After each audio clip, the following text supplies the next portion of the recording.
Live on Facebook? Not yet? Says it's streaming live on Facebook. I have a little message on my screen. Jason, you're muted. Are we live? No, we are not. I'll prompt Okay. you when we're ready. Thank you.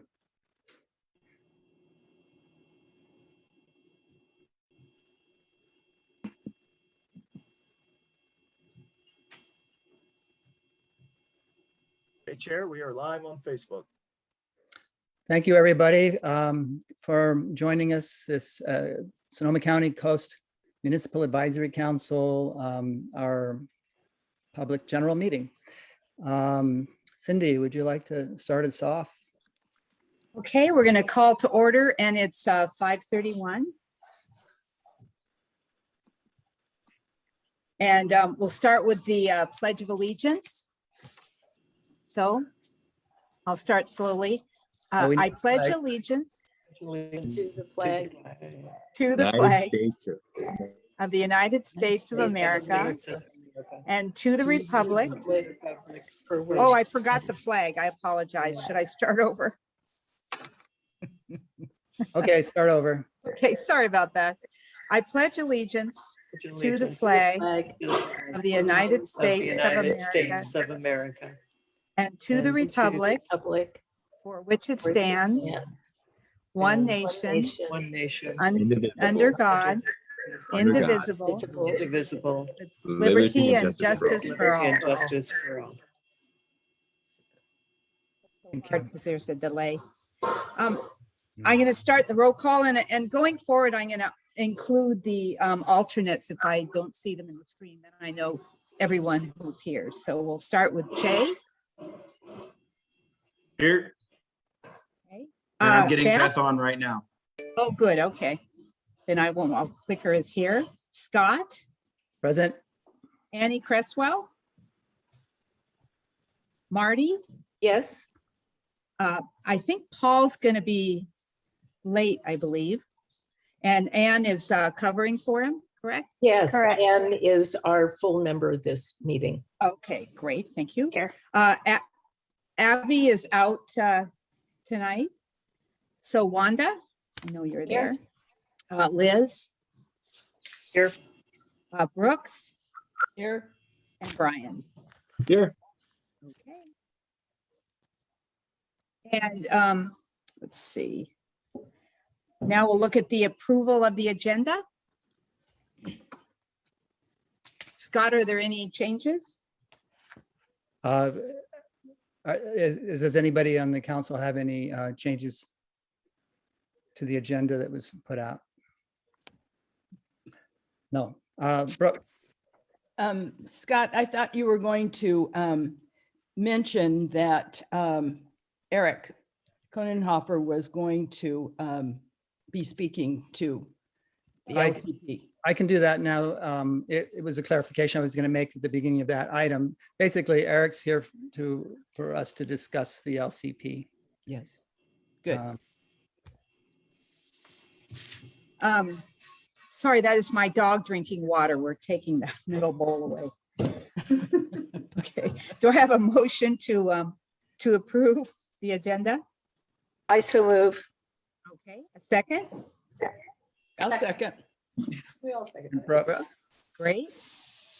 Okay, let me take a roll call. Che, Aye. Scott, aye. Marty, Aye. Anne, Aye. Wanda, Aye. Liz, Aye. Brooks, Aye. and Brian. Aye. Okay. Passes.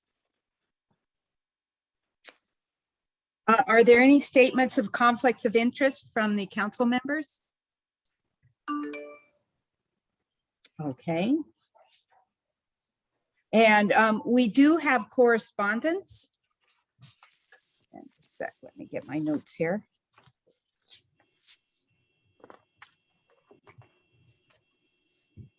Sorry, where did I put them?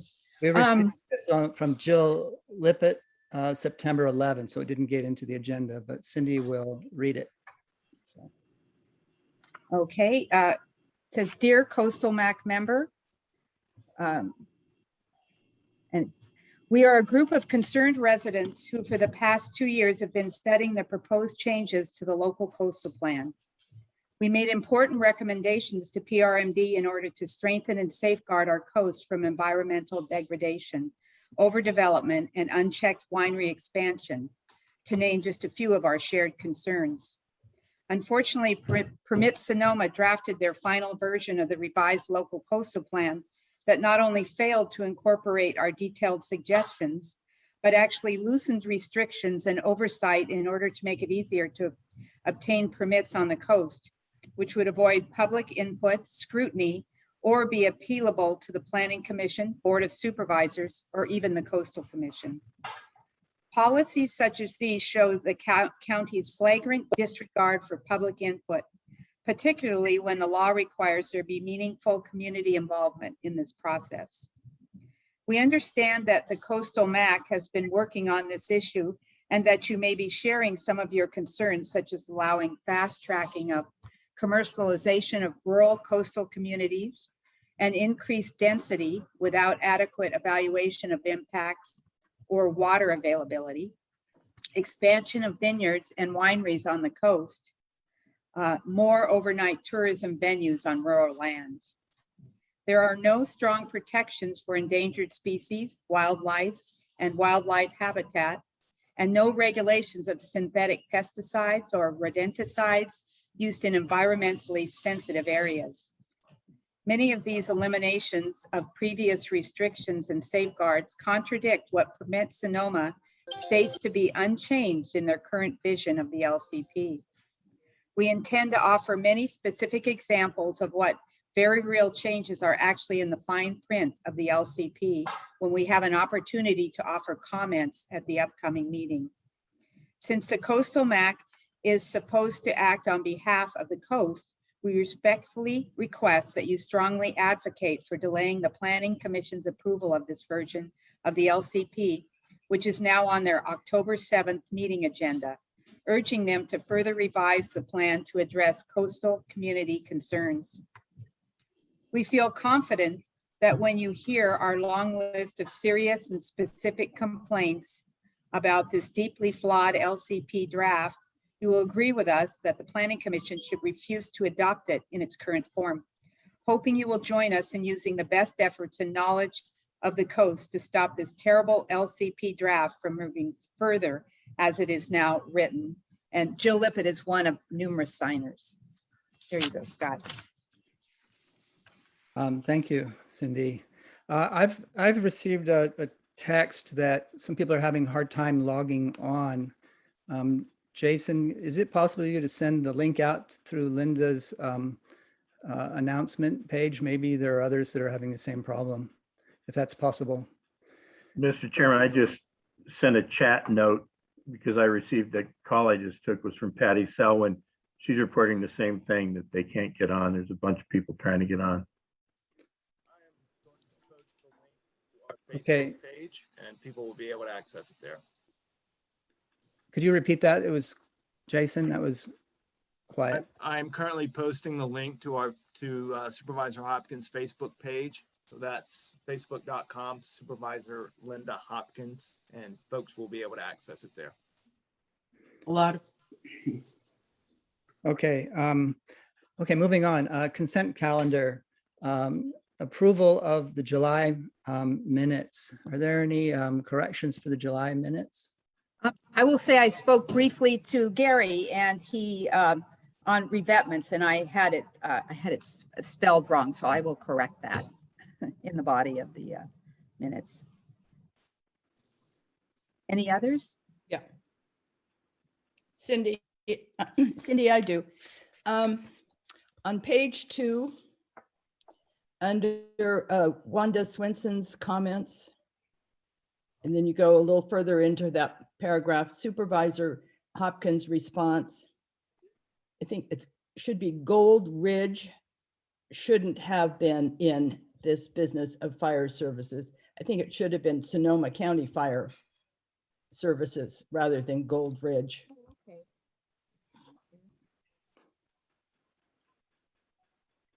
Okay, thank you. Is there any others? That's all I saw. Okay, great. Okay, do we have a motion to approve the minutes? I'll move to approve the minutes. Brooks? Second is Marty. Marty's the second? Yes. Okay, I'll do a roll call. Shay, Aye. Scott, Aye. Marty, Aye. Ann, Aye. Wanda, Aye. Liz, Aye. Brooks, Aye. Brian. Aye. Okay. Okay, we also sent out the minutes for the joint meeting with the River and Coast for the land use meeting we had on August 18th. It was of FYI, and we'll approve those minutes when we have our separate meeting. Okay, this is our moving on, public comment. Comment from the public regarding matters of general interest not on the agenda, but related to the Sonoma Coast MAC business.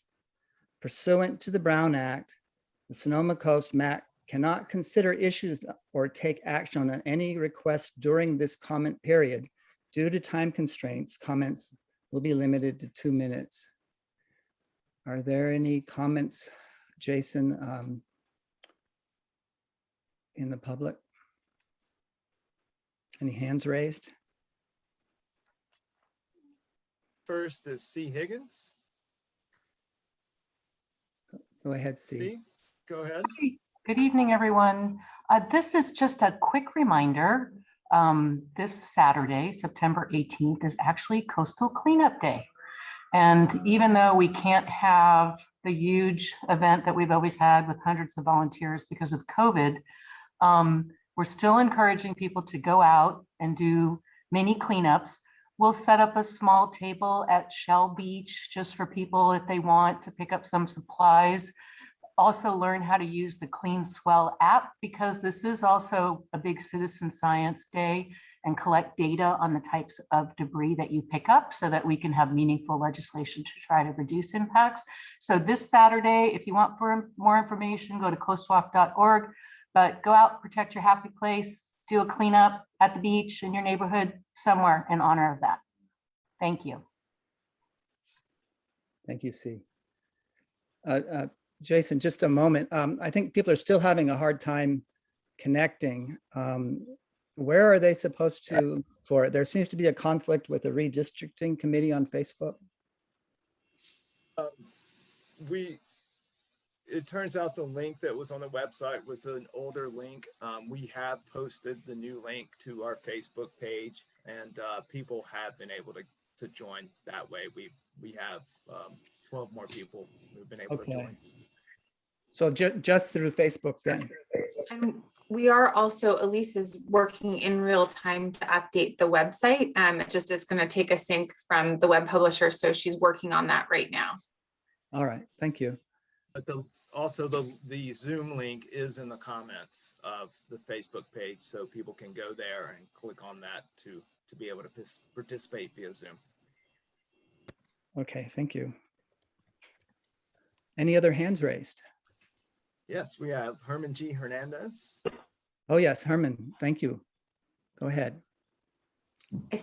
I think he just wanted to be promoted to panelist because he's going to speak as part of my presentation and the introductions, if that's okay. I think that's what it was about. Is that right, Herman? Correct. Okay, So- we'll take that up then when Linda's time comes. Okay. Any other hands raised? I have one comment in the question and answers, and it's from Eric Frazier, who states link on the county website and Facebook would not work. By the grace of God, apparently the link finally worked. Since the official link was dead, I think this may impact your legal requirements for community involvement. I've heard that as well. So any other hands raised? Yes, I see a couple. We have, yes.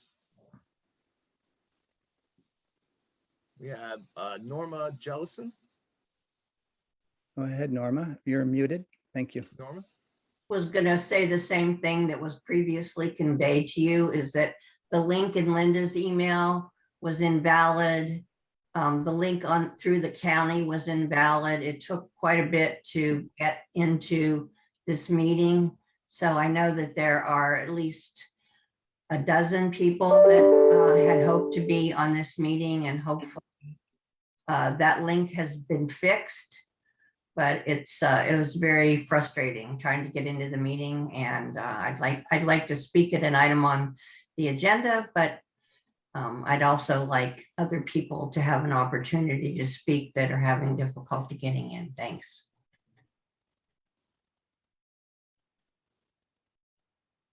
Hey, other raised hand? Thank you, Norma. Have Jill Lippett has her hand raised. Jill? Yes, I just wanted to echo, I just wanted to echo that not only is the link bad, but the meeting ID number is bad. And so are the phone numbers, because I tried to then, I thought, well, I don't need to see you, I'll just call in, and the phone numbers worked, but when it asked for the meeting ID number was wrong. So everything that's posted on the county website for access to this meeting is absolutely incorrect. I actually, had to get an email from Patty Selwyn to give me this link, but not everyone that wanted to attend is probably going to get the link that I got. So I just wanted to put that out there, that there are probably people that are wanting to join and can't.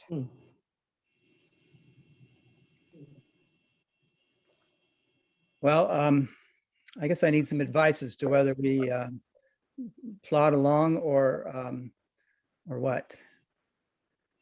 But we have had a great increase in attendees Okay. on the Zoom. So if that helps. Okay, we have more raised hands, do we? We do. We have a raised hand from Amy Smith. Amy? Hi, good afternoon, and thank you. Thank you for your time.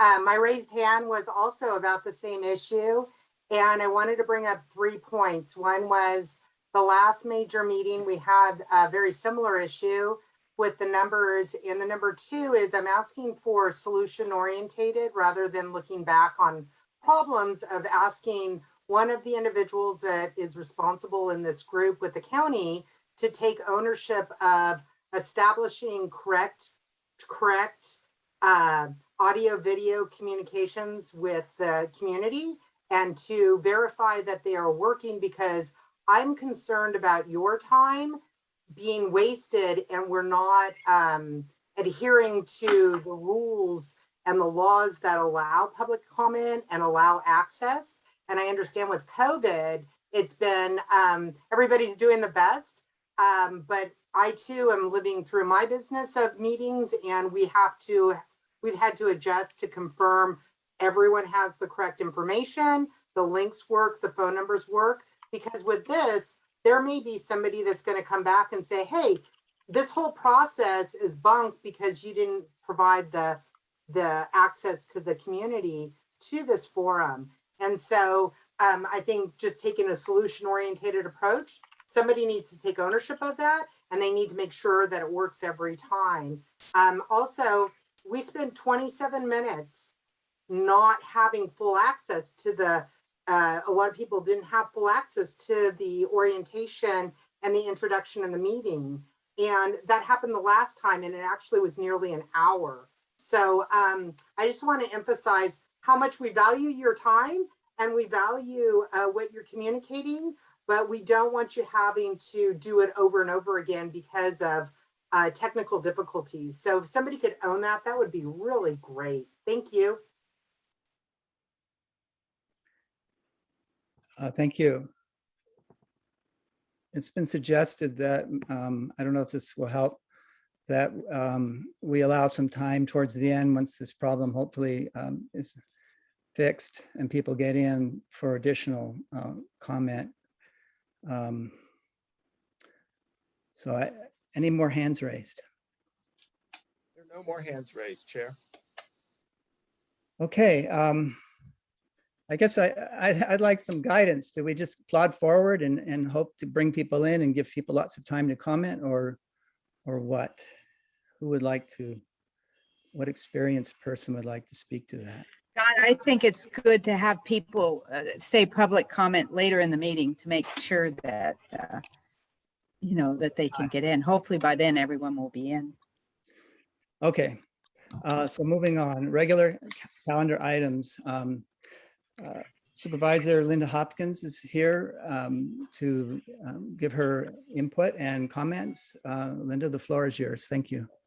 Thank you very much. And I do want to start off by apologizing for the technical difficulties, and we will certainly make sure that we triple check all of the links going forward in the future. However, the last caller noted that there was a challenge with the last meeting, and I don't recall a challenge with the last meeting.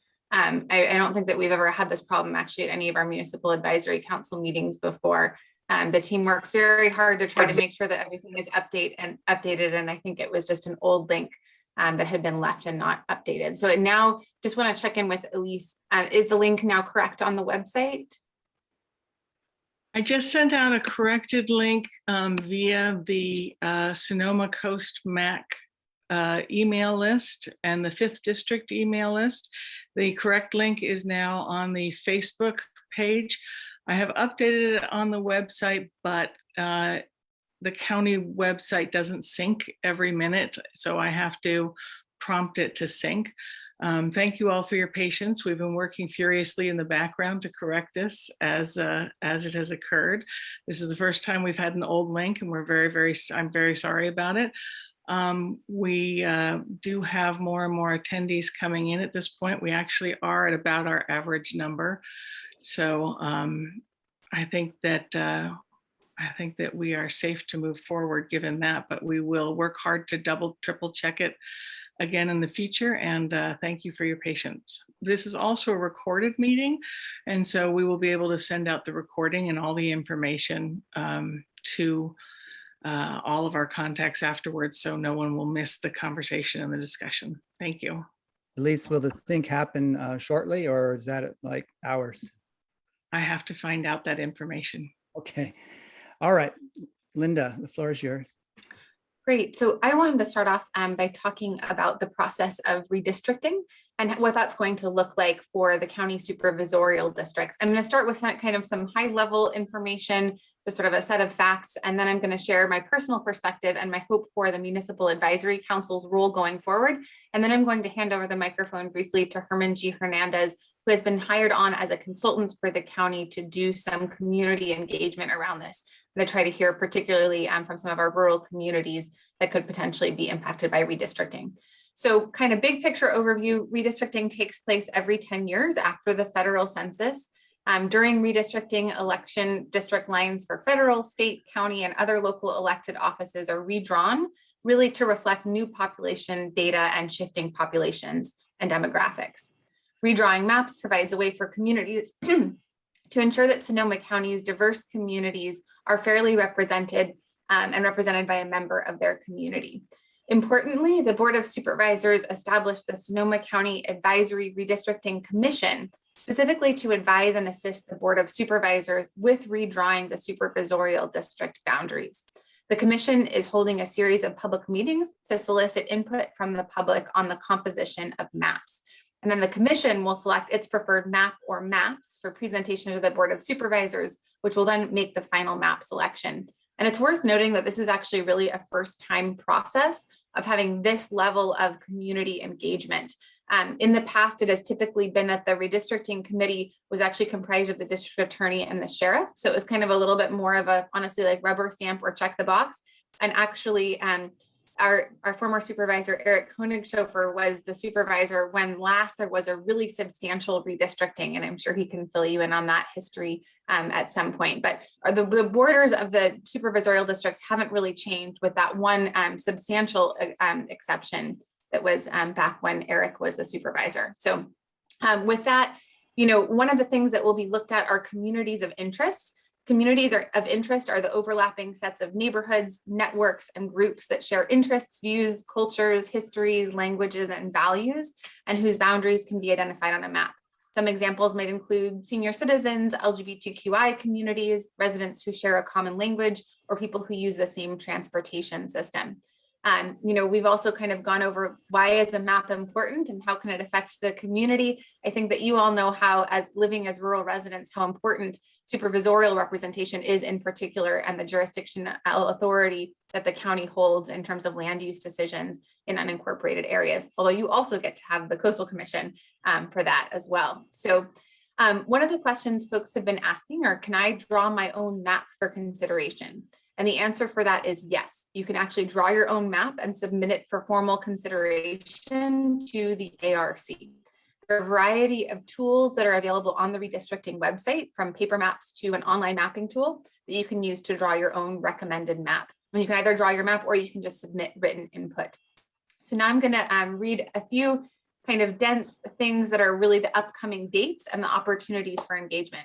So first of all, if you want to submit your feedback or maps with proposed district lines, you can do that by emailing redistricting2021@sonoma-county.org. So again, that's redistricting 2021, but it's the numerals, 2021@sonoma-county.org. And the deadline for that is October 15th, 2021 for consideration in draft maps. And I was informed by the consultant today that actually ideally by October 8th would be really great for them to be able to have some time to analyze all of the information that's coming in from the community. You can also provide feedback at any of the redistricting public meetings. So some of the upcoming public meeting dates include October 5th, that one's at 8:30 a.m. because that is a joint meeting of the Sonoma County Board of Supervisors with the Advisory Redistricting Commission. So that's going to be a big meeting. And then October 18th, October 22nd, and October 25th. So those 3 dates, the 18th, the 22nd, and the 25th, all at 4 p.m. will be Advisory Redistricting Commission meetings, and those will take place virtually. The question and the conversation that I hope to open up to the Municipal Advisory Council, potentially at a future meeting or at some kind of a stakeholder engagement group or at one of these public meetings, is really, what do you think in terms of the coast? Should it have one supervisor who represents the entire coast as currently stands?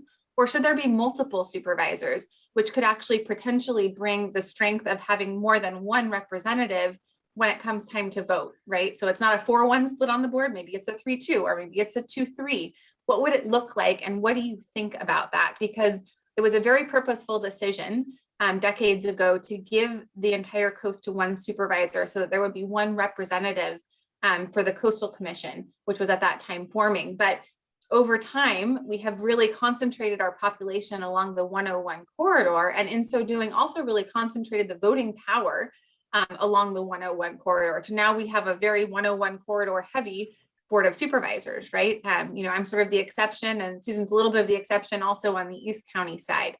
And so it's kind of a question of how do you think that the coast should be represented? Is one a good idea, or is more than one a good idea? And I'm really curious to hear your thoughts on that. But without further ado, I'm going to see if Herman G is there and wants to share a bit more information about the process that he's undertaking as a consultant to do even more community engagement, particularly for some of our harder to reach communities. Absolutely. And thank you so much, Chairwoman Hopkins. How's it going, Mac? I just like to start off with a fun fact. Although I have a lot less hair than him, Che Kazul and I graduated from Emelino High School in the same year.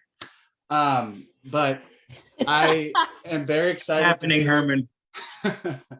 Very excited to be with all of you tonight. I'm not going to get too much into the details because Supervisor Hopkins did a great job of recapping this whole process. I'm working with the county, and I'm sorry if I've spammed your emails, but I have been trying to really reach out to the coastal community because they've been identified by the Redistricting Commission, the Board of Supervisors, and the County Administrator's Office as a community of interest. And they really want to hear from your different hamlets and villages out on the coast about what you think about this whole redistricting process. And Supervisor Hopkins brought up the question that I think will definitely be discussed in further detail during one of these focus groups. So we already have 6 people from the coast that are signed up. I'm sharing the Google form once again. I'm trying to get people's availability by tomorrow evening so that we can schedule something before October 8th. The other thing that I really want, the goal is to get 10 to 20 community members. If we get more than that, then that's absolutely awesome. And if we have double the amount, then we could split it up into 2 different focus groups. But the other thing that we've been doing is also, because we do have a little more time than we anticipated, if there are other groups that people want us to come and present to, because you're a neighborhood and you want to talk about, submit feedback as a neighborhood, if we can make it happen and schedule it, I'm more than happy to do that.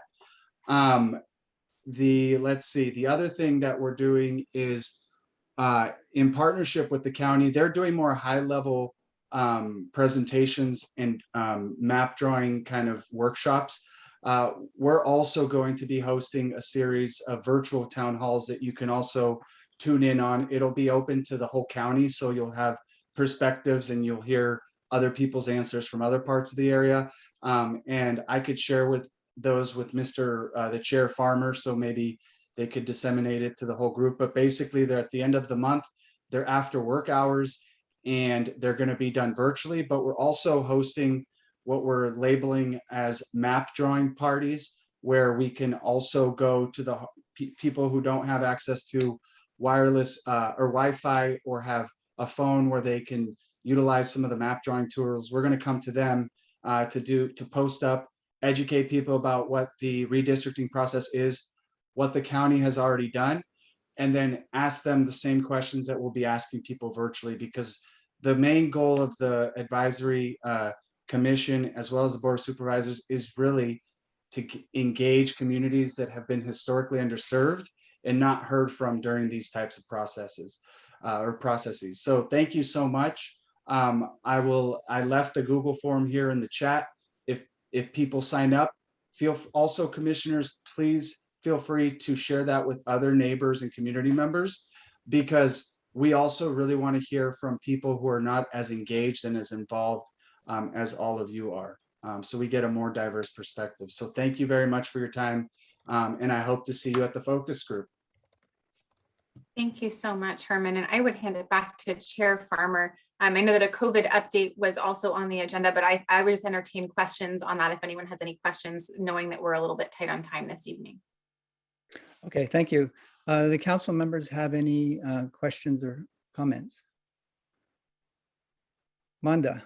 Yeah. How do you foresee, if the coast was to break up into different districts being represented by different supervisors, would the coast MAC still exist?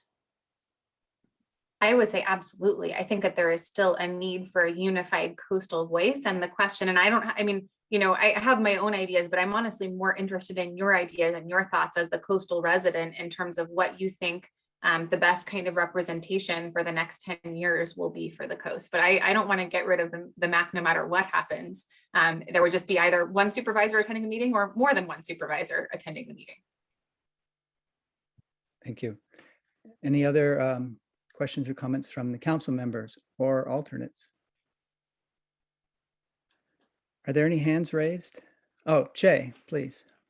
I'm just excited at the possibility of having a little more involvement with where that TOT money goes. So thank you, Lynda, for your comments. You sensed my strategy. You get a few more supervisors that have TOT and want to bring it back to their communities. Maybe we get somewhere. I see some raised hands. Jason. I have Jill Lippett. She has her hand raised. Unmute. Joe? Go ahead. Yes, I would be curious to hear an answer to the question of, if the coast were divided, how would you conceive of that division? Would part of the coast go into the Petaluma supervisorial district, or what? How would you divide the coast? Whose district would it go into if it was divided? I think that is a great question, and that is really the question that we want to hear, your answers and your thoughts. But I will say that there has been some, question coming up as whether would it make sense for the Sea Ranch to really go into North County or not. Or would it make sense for, sort of some of the South Coast to go into the South County or not? It's interesting. I was actually having a conversation with Supervisor Ted Williams, who represents the Mendocino Coast, about this. And he was like, you know what I proposed to my colleagues? I proposed that all of us have a section of the coast. I was like, that would make some funny looking districts. But his whole point was the coast has unique issues. And he sometimes, I think, feels like he is also on an island or a voice in the wilderness talking about this and no one else understands. So those are the questions. Where would you draw the line? I would love to hear from you as well, Jill. Okay. Chair, Jason? Eric Koenigshofer has his hand up. I had a question for Herman.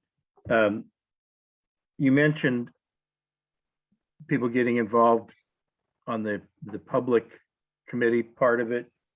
And I'm curious, how are you defining the coast when you say that? And I thought of there are three different ways. One, the coastal zone, as it's stated in the Coastal Act. The other is the MAC boundary, which is a little bit larger than the coastal zone. And the third would be the general plan planning area that's the coast, which is even a little bit broader than the two previous mentioned. And if you don't know that if there hasn't been an approach selected, I just wondered if is there any thought on how that's going to be defined? So the way that I'm doing my outreach for the coastal community is anywhere from as southern, I think it's from Valley Ford all the way up north to Annapolis in the Kashaya area, all the way up to Gualala, and everything in between. So it's basically everybody that represents the different villages and hamlets of the coast that's on this MAC. Yeah, I just, you might take a look at the boundary that the general plan uses. It's a little bigger than that. And there are communities of interest too, affiliated with that. Maybe I'll give you a call and just help you see where that is in case you want to consider that. Sounds like a plan. I'll wait for your phone call. All right. Bless you. Thank you. Any more hands raised? Jason? Any questions from Facebook? Jason, I'm not hearing you. Maybe that's just me. There are no more hands raised and no questions on Facebook. Okay. Then shall we move on? Lynda, did you want to close with anything? Thank you very much, Chair Farmer. I just wanted to, I know we're going to be talking about the LCP, and I am very much present for that conversation and have heard some of the concerns of the community members and look forward to working with Eric Koenigshofer and members of the MAC to address some of those concerns regarding timing and availability of information and those kinds of things. So I just wanted to throw that out there since I'm not formally presenting on it later. But thank you for the opportunity, Chair Farmer, to present. Thank you. I'll just note that that email that you sent out from Lynda's bulletin did reach people. I know some people got on with that. Moving on to the next item, Commissioner Eric Koenigshofer, as he says, spelled the normal way, 5th District Planning Commissioner, is here really to be in dialogue about the LCP draft as it is now. It's not as much a presentation as a chance to engage with each other. I really want to give Eric the license to design it so that it works for him, because in a sense, we're here to support him in his representing us in this process. Eric? Thank you. And reflecting back on the subject you were just talking about, just a little historic footnote since Lynda mentioned it. During the bicentennial, or in anticipation of the bicentennial in 1976, the nation did a mid-decade census, which was for purposes of having an accurate count of the population on the occasion of the bicentennial. Because the census was done, states and local governments had the discretion to redistrict if they chose to. Sonoma County did choose to. And the board I was on adopted pretty significant changes, and perhaps the most significant being that the coast, which prior to that point in time, from Jenner north was in the 4th district, from the, well, let's say from the river north was in the 4th district, from the river south was in the 5th district. At that time, the whole initial implementation of the Coastal Act was a very, very hot and charged process. And there was dissension among the board about what path to take relative to environmental concerns and growth management.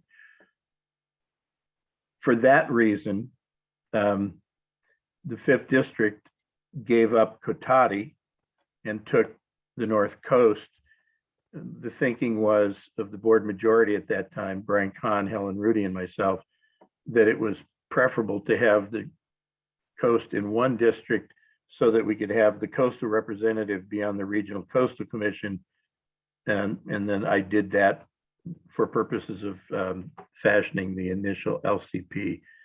You know, just the kind of the most quick hit on the topical part of it, and Lynda mentioned it, the success of our land use policies have resulted in a higher percentage of the population being in the cities, principally along the 101 corridor, with the obvious exceptions of Sebastopol and Sonoma. You know, if you have 2 people representing the coast, then you have 2 supervisors, but the impact of the coast within each of those districts is diminished compared to the impact of the coast being in one district, obviously. And so that's kind of the measuring criteria I think that people need to consider when they're pondering that question. Moving on from that, so what I wanted to do is, obviously, you know, with Lynda having created the MAC, the Coast MAC and the River MAC, relative to the coastal plan update and your role, I wanted to make absolutely sure, since you're in place and in touch with the many communities in the coastal zone, that a maximum amount of opportunity was given for people that live out there, people that may not live in the coastal zone, but that study the issues and have paid attention to them for years. And through your group, the MAC, that I'm fully informed so that the maximum benefit of the tool that Lynda set up, the MAC, is accessed so that as much information that comes directly from the coastal zone, from the communities and individuals of high interest, is incorporated into my understanding of the issues, and therefore has a better chance to be accurately reflected in my recommendations to the other commissioners when we get to the point where the specific language of the update is considered before it's sent off to the board. So it's with the idea in mind that I want to learn more from people that are out there in the coastal zone all the time. Not that I'm not, but it's, you know, my focus is pretty much limited to the south part of the coast. So that's what I would like to do. And to Scott's point, the chairman's point, the idea of it being more of a, you know, a dialogue, not that we're going to have every speaker have a conversation, but that there be some degree of interaction and questions and comments, so that I can hope to achieve what I just outlined, and that is to be a more effective representative of the interests of the coast, in large part via the MAC. Okay, shall we get right into questions and comments then? Is anyone on the council who has questions or comments? Raise your hand, please. I have I'm beating a drum about fuel load reduction and management in the coastal zone, and how it's been so difficult, and that in effect, the grant money that came out was not available to us because of the permits that are required to qualify for the grants. And maybe I'll come back later, but balancing the need to remove ladder fuels and dead trees, and having the naturalness and the habitat of the coast respected. We need to find a balance between those two so that we don't burn up, we just burn through when it happens. May come back to that later. Any other council members?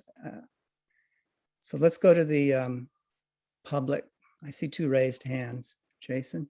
First person we have is Richard Charter. Richard, you're muted. Thank you. Thank you. My name is Richard Charter. Just a quick reminder that our predecessors here stopped a nuclear reactor that was already under construction on Bodega Head, kept Penny Island at Jenner from being turned into a dead embayment surrounded by condos, kept for us public access to the shoreline that was about to be blocked forever up on the northern Sonoma coast. And then, after inventing and gaining passage of the Coastal Act, got approval of one of the most effective local coastal plans in the state.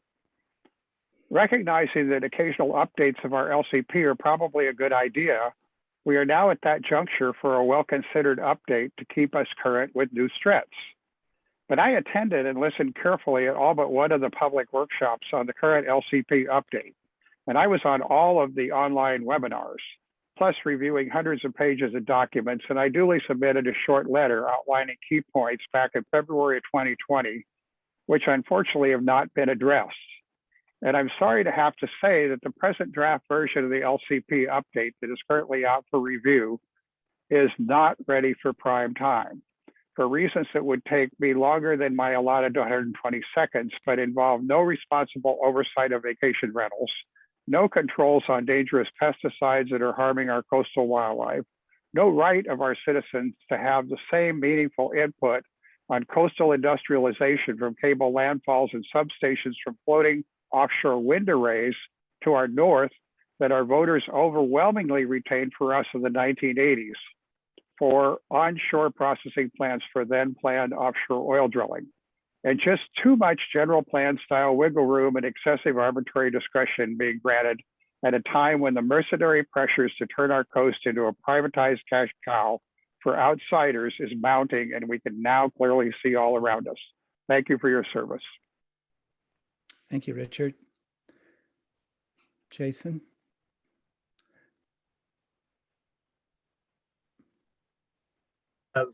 Eric Frazier.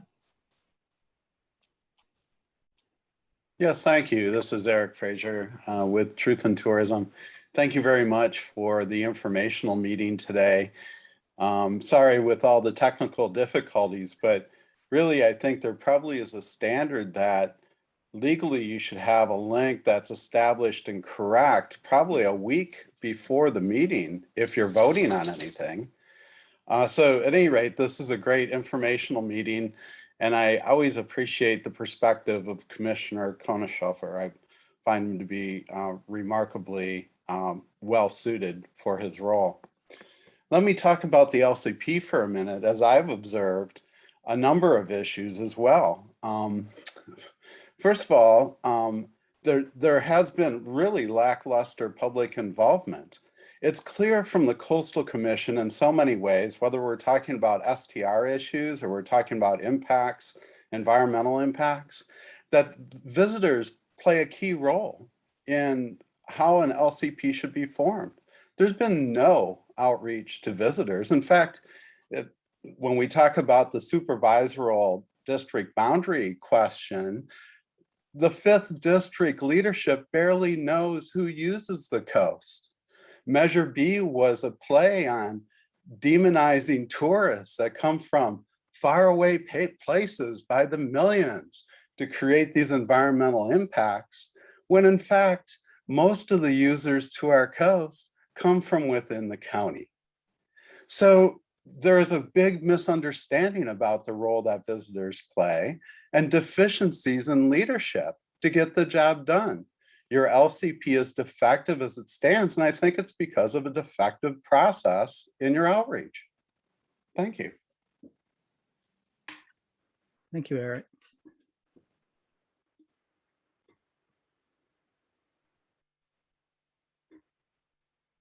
Okay, next we have Norma Jellison.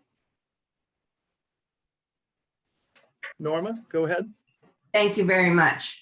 The current draft LCP has been so significantly revised that the time allowed for review and comment is insufficient to allow meaningful public comment and community involvement in the review process. I ask you as the MAC to request the Planning Commission not adopt this document as is being recommended by county staff. The current draft LCP is a deeply flawed document that removes the promise of the California Coastal Act to protect and preserve the coast. I repeat, to protect and preserve the coast. Protective language prominent in previous versions of the LCP has been deleted throughout this draft. This is evident in the policy comparison tables, which say no change, despite multiple examples like land use policies impacting Annapolis Road, Stewart's Point, Ocean Cove, Stillwater Cove, Fort Ross Store, and Jenner, all having had wording requiring consistency with existing land use designations and zoning and local serving and small scale development language removed. The July Coastal Commission staff letter noted its concern that planned community zoning is allowed in the open space, a clear disconnect, and yet that remains in this draft LCP.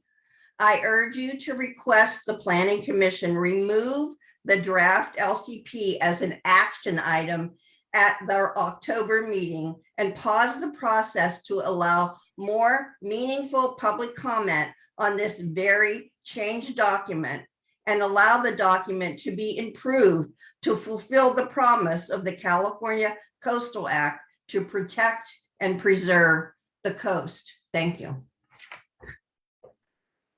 Thank you, Norma.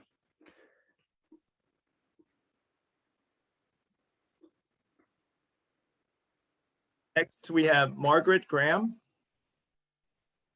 Margaret? Good evening, everyone. Thank you for the opportunity for this dialogue, Chair Farmer. I actually have more questions rather than once again going over my feedback on the LCP. And so I don't know how to approach this best. I've got maybe half a dozen questions that I would like to ask Commissioner Koenigshofer and wonder what the best way to, how we should move forward on this, to have this dialogue. Eric. What is the question? I have about half a dozen questions. Would you like me to sort of briefly list them all at once or go one by one? Well, why don't you fire them real quickly and let's see. Okay. Firstly, Commissioner Koenigshofer, what do you see as the key issues facing the coastal communities with respect to the LCP? The second one, the draft LCP update has been presented to the Planning Commission, and you have had the opportunity to receive public feedback on that. I would like to know the outcome of that to be included in the document that the Planning Commission actually votes on. It's unclear, it has always been unclear when we provide feedback how that is actually used and incorporated and considered. The LCP, third point, the LCP is considered a document for helping structure the next 20 years.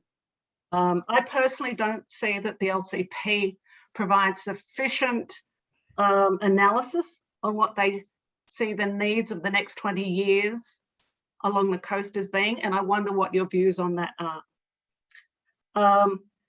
As is mentioned already, the growing impact of the tourism market is unquestionable. The Coastal Act supports public access to the coastal zone. My question is, how do you see the local coastal plan and underlying priorities recognizing and supporting this growing tourism industry and visitors to the coast in providing visitor services in a way that is actually commensurate with the unparalleled gem that is the Sonoma Coast? And finally, I personally believe affordable housing is a huge issue for our community and businesses in the long term. How do you see this issue as being addressed by the LCP? Thank you. That's it.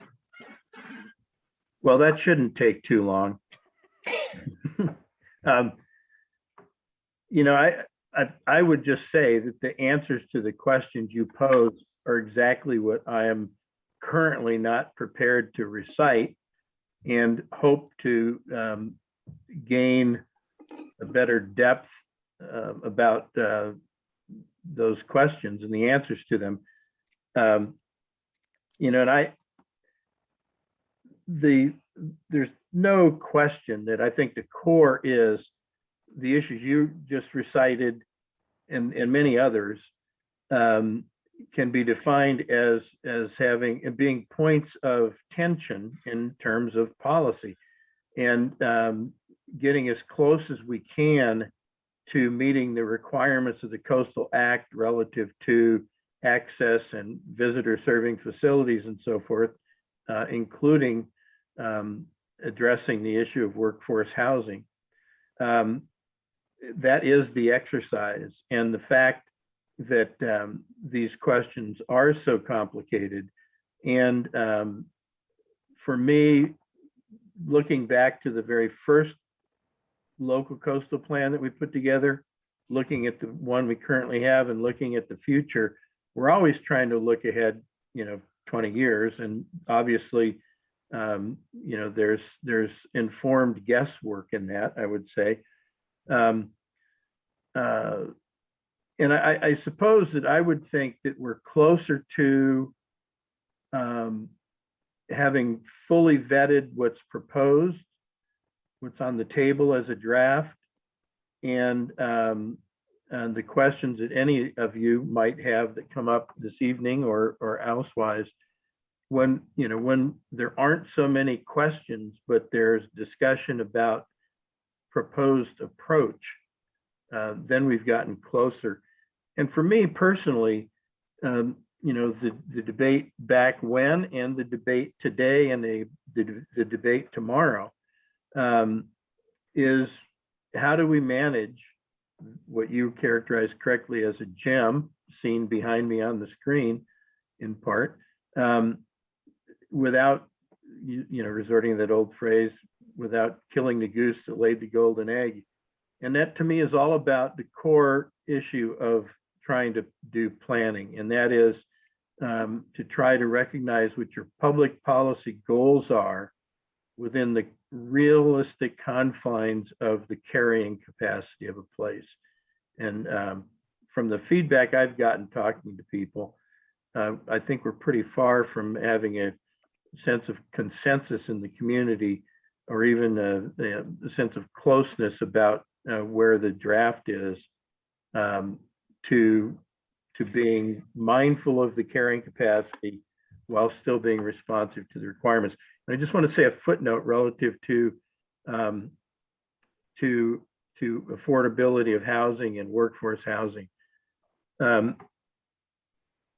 That is incredibly complicated. And as I said, I think months and months ago, before I was on the Planning Commission, that we can't just look to within the coastal zone for affordable workforce housing, but we need to look at communities in our county that are accessible to the coast, and that may be by enhanced public transportation to support affordability for workforce. So I think I'll stop there and invite the chair to move to the next speaker. Okay, we're doing well, but just as a reminder, 2 minutes for comments. And I think Jason has a timer. I appreciate everybody's cooperation. Jason? Next, we have Megan Kahn. Megan? Hi, everyone. Can you hear me? Yes. Thank you. I also would like to ask for a delay in the second hearing of the LCP to give everyone adequate time for public involvement and to fix some inaccurate assumptions and conclusions. My professional purview is pesticides, so please bear with me. I've been asked to be kind of specific in my comments. We have the opportunity to closely look at how herbicides, insecticides, and especially rodenticides are used in our coastal zone. Malibu, Santa Monica Mountains, and soon Ventura all have local coastal plans that include pesticide restrictions above what the state requires on public and private lands, and these plans have been upheld in state court. Permit Sonoma was going to have a public workshop on pesticides, but they canceled it and published a policy paper instead. And I've reviewed this paper. It's riddled with faulty conclusions and does not consider recent case law and attorney general rulings. Specifically, per guidance, pesticide use can be considered development. Local coastal plans are state laws, not local laws. So the county couldn't be sued for language in a LCP, but the Coastal Commission could be. This is why preemption, which stops pesticide regulations by cities and counties often, does not apply to our local coastal plan. The California State Attorneys General said the Commission's action restricting the use of pesticides is consistent with its powers to regulate land use activities for compliance with the Coastal Act. So Sonoma County absolutely can go above and beyond DPR standards and decide whether it wants to limit pesticide use. I'm not necessarily advocating for any one outcome, but I do want the truth to be told correctly in this plan. Thank you so much, everyone. Thank you. Next hand. Next, we have Rue. Rue, go ahead. Cindy has her hand up. I don't know if she wants to speak before I do. Okay, if you want to yield to Cindy. Well, I Cindy, don't go want to ahead. yield to her, but I want to give her the opportunity to make a comment this timely. Thanks, Okay, Rue. accept your kindness. I'll be very quick. I just have one comment, and I want to speak to the fact that in the LCP, we need a fuel management fire abatement process that does not require a permit, something based on like what the chapter in 13A, but to follow that and not require residents to get a permit when performing fire abatement. So okay, that was it. All Now right. it's my turn. Did I just cede minutes to her? No, let's start the clock over, Jason. Oh, good. Thank you. I'm going to be very brief because I just want to acknowledge what you're all doing and the time and commitment and focus and expertise that it takes to do what you're doing. My experience with going through monster documents like the local coastal plan is that you really, really have to allocate enough time for a thorough review.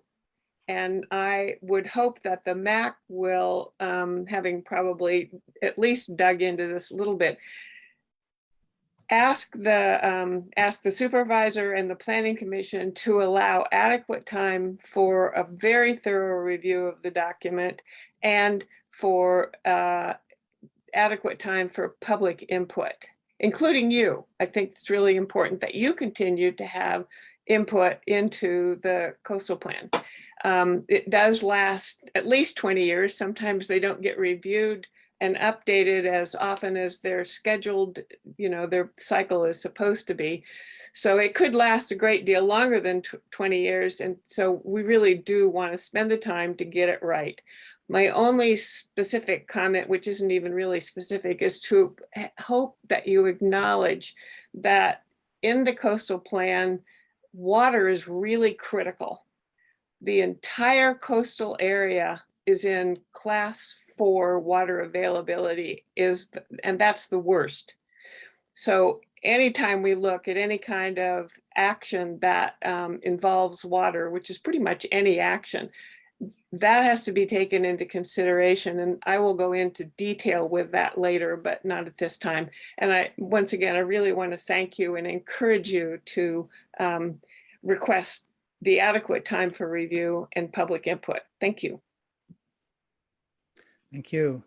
It's quite evident that there's a need for more time for evaluating this document. At the end of our comment period, we'll call for a motion and vote for that to extend the time period. That may save some people some time to comment on other things. We will do that. Next hand. We have Kimberly. Kimberly?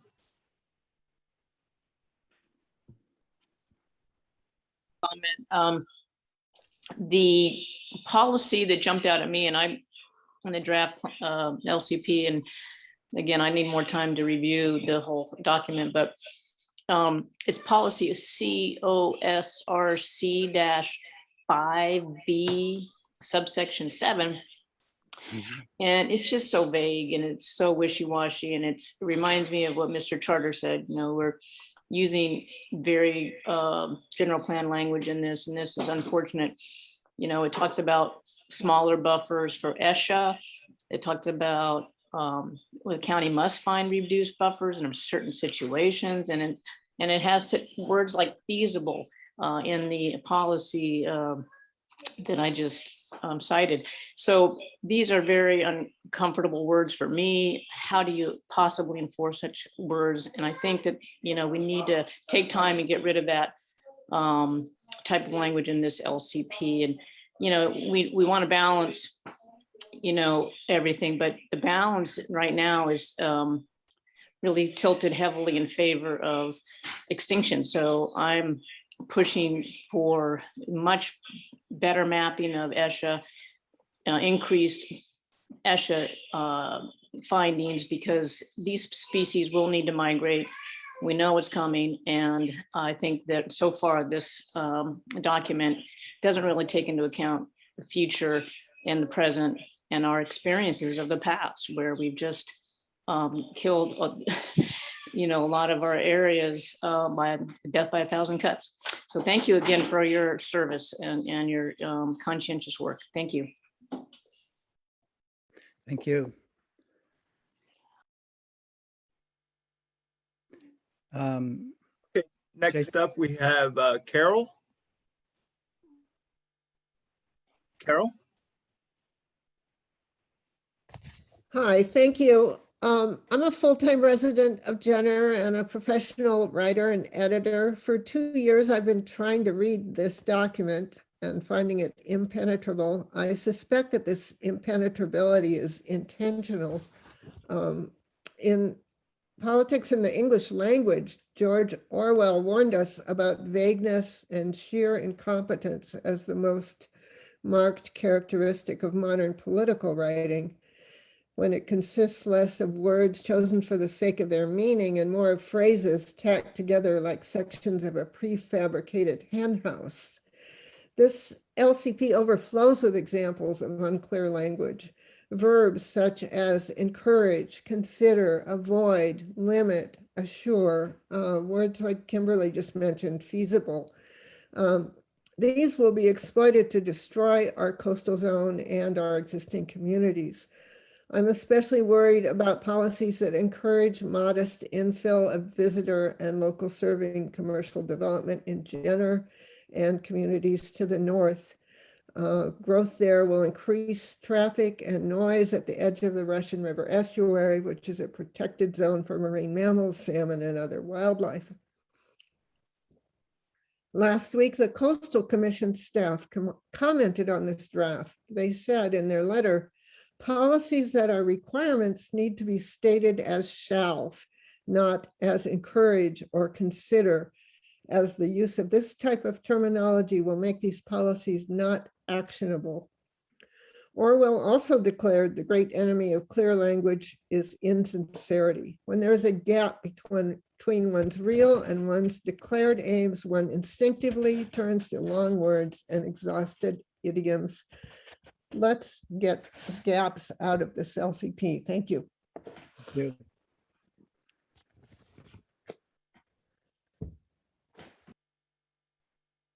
Okay, Jason. Next, we have Laura Morgan. Laura, go ahead. Hi, yeah, can you hear me? Yes. Okay, great. I'm Laura Morgan. I live in Sebastopol, but I work in the coastal zone. I spend a lot of time out there now for decades.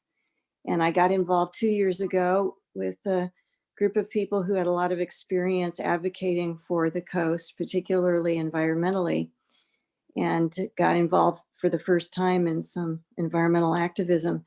And I, like the other people have that, I know have spoken already. I've been reading this for 2 years and inputting pretty constantly and seeing no results of my input in any reflected policies written in this draft.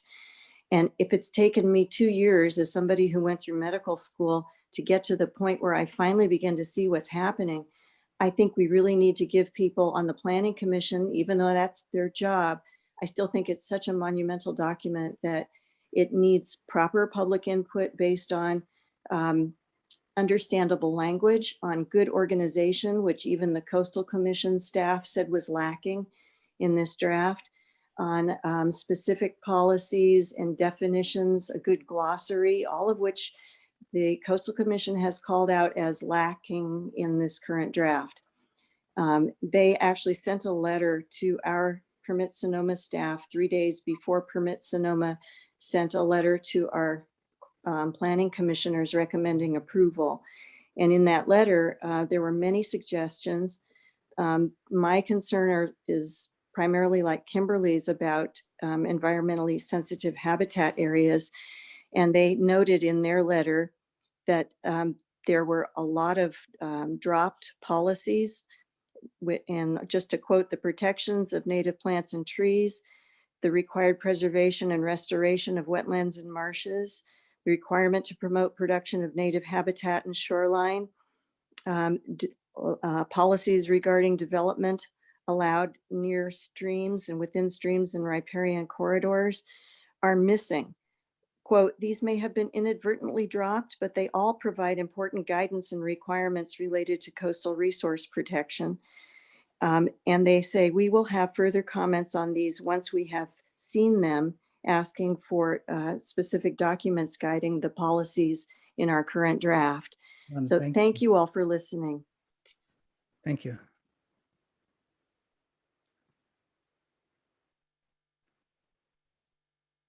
Next, we have C. Higgins. C, go ahead. Hi, everyone. I too support the idea of giving the Planning Commission more time to review the document and to hear from the public. And I just want to say that, for 6 years, I asked Permit Sonoma for a searchable document so that people could make meaningful public comments so they could find what they needed in the document. 6 years of asking.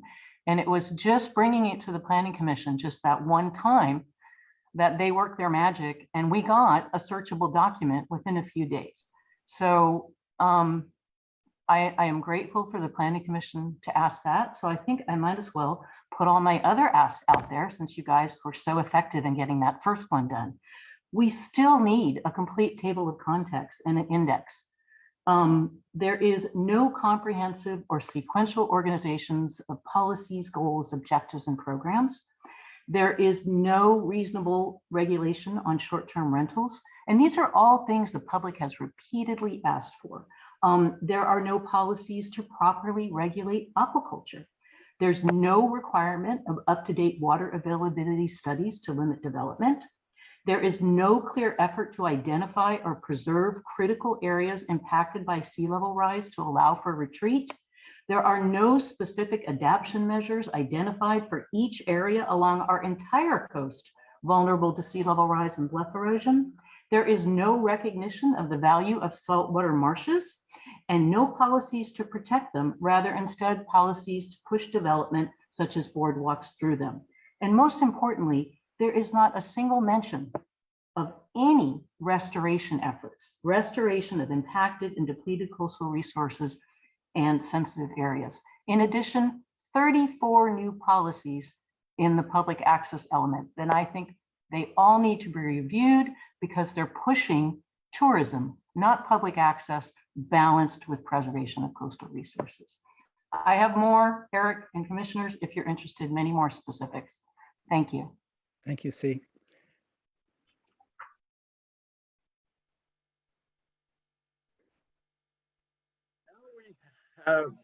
We have Shay. Shay, your hand is up in the Go ahead. attendees.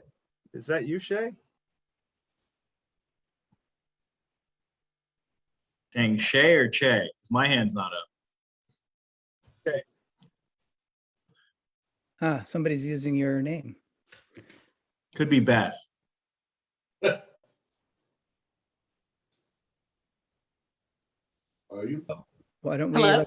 Yes. Hey, Beth, go ahead. Hi, Beth Brazzoni, Bodega alternate. I too believe that more time needs to be given to the LCP before it's further considered by the Planning Commission.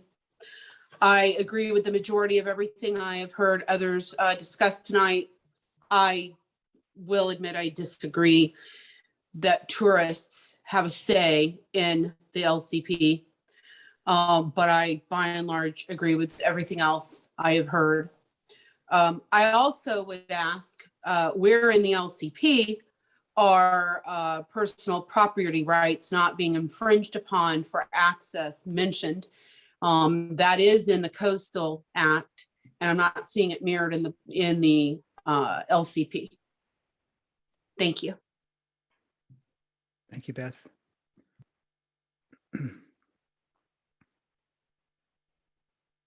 We have Ruben.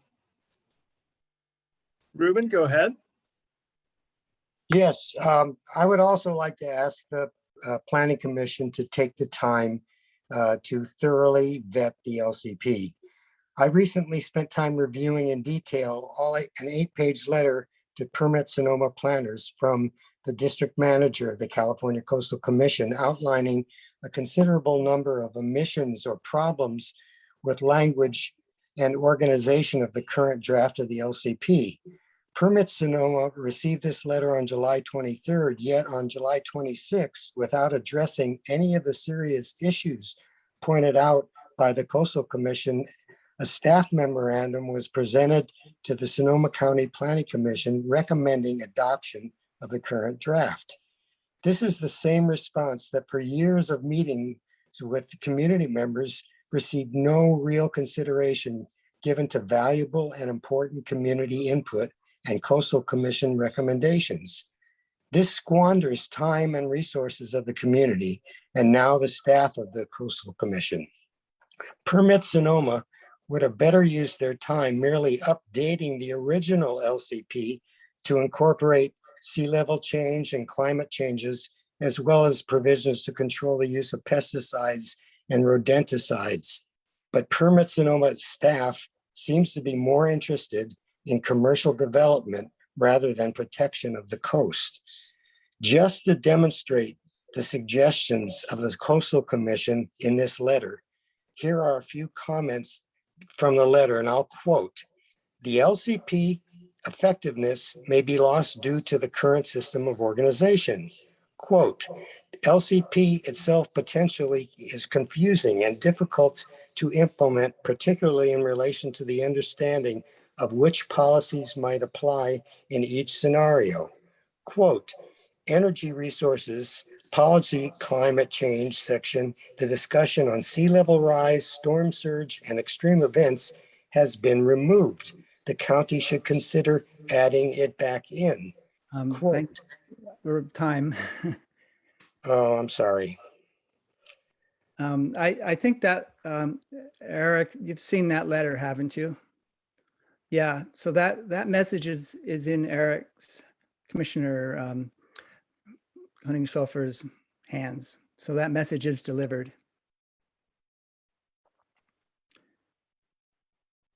Next hand.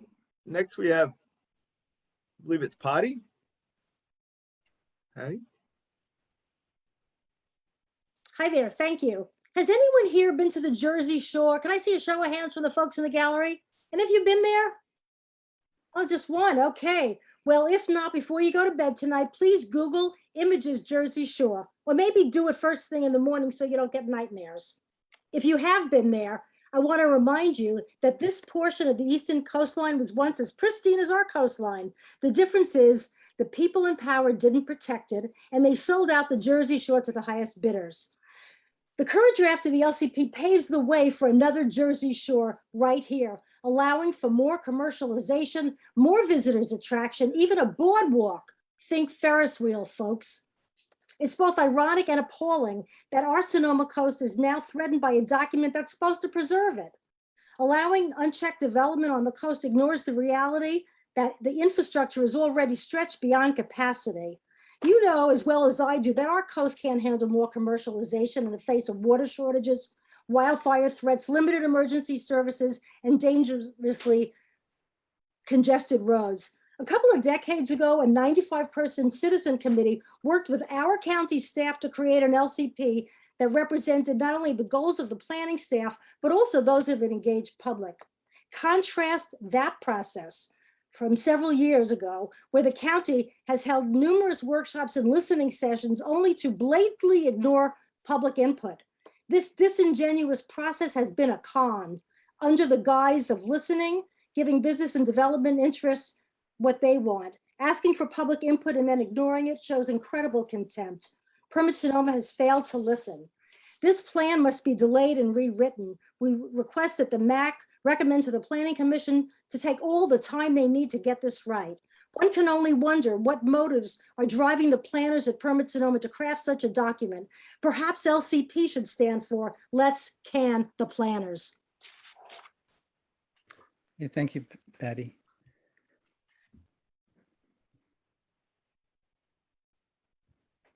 Okay, next up is Larry Hansen. Go ahead, Larry. Okay, hopefully I'm unmuted. Well, thank you for the opportunity. First, I want to point out that Sonoma County's coastal zone is a very, very slender slice of fragile and special ecosystem. It is a tiny fraction of the entire area of Sonoma County. It should not be too much to ask that this unique and fragile area have special protections from the normal economic impacts that occur everywhere else. Throughout the documents, I have searched for the terms forest ecosystems and the protection for them. Considering the drought and the climate crisis of the day, this document is lacking in its goals and objectives for protecting both forest watersheds and for protecting forests for setting climate goals. Trees and forests are instead found under timberland production.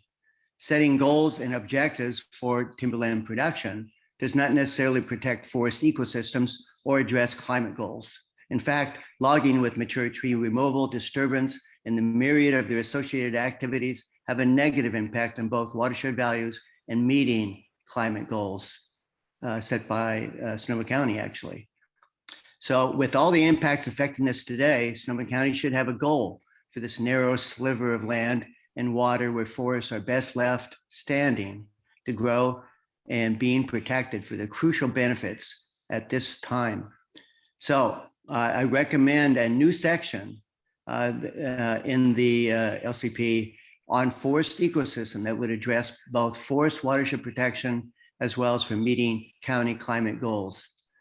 In addition, there are deficiencies that should be changed within the Timberland Policy 19. Here are a couple examples. Policy 9D, Sonoma County should comment on all logging plans within the coastal zone in order to protect the integrity of the forest ecosystems. Previous one is Sonoma County should just check on class 3 watercourses. And the reason the forest practice section of CAL FIRE has historically been lax on its rules as well as on its oversight. We need better oversight. Policy 9E mentions clear cutting, so clear cutting should be prohibited. My time's up? Your time's up. I'm sorry. I appreciate it.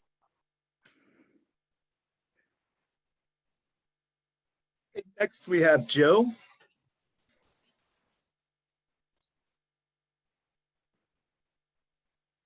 Go ahead, Thank you Joe. very much. I very much appreciate, Scott, that you, yes, can you hear me? Yes, Yes. you're on. I very much appreciate, Scott, that you said that you intend to offer a motion recommending that the Planning Commission delay the vote on this, delay accepting the LCP as it's currently written. Very happy to hear that that is the intention of this MAC. And I want to support you in taking that stand.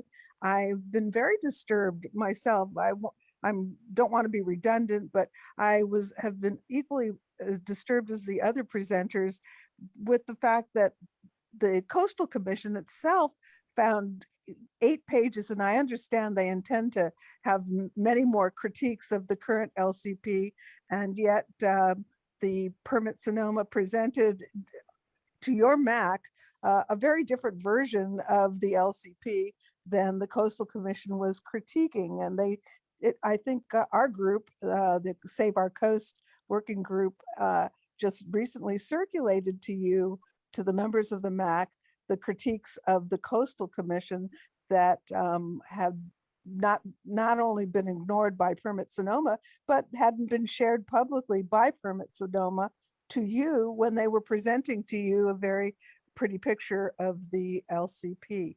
So I love that you're getting involved with this recommendation to the Planning Commission, and I would encourage you to stay involved and to make sure that all of these concerns that have been expressed are adequately addressed by the Planning Commission, so that the document that ends up becoming law for the next 2 decades or more really does get it right.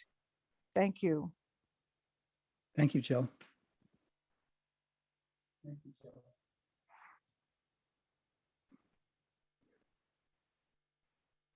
Are there any more, Jason? Have any hands raised? Are there any questions in elsewhere, Facebook or?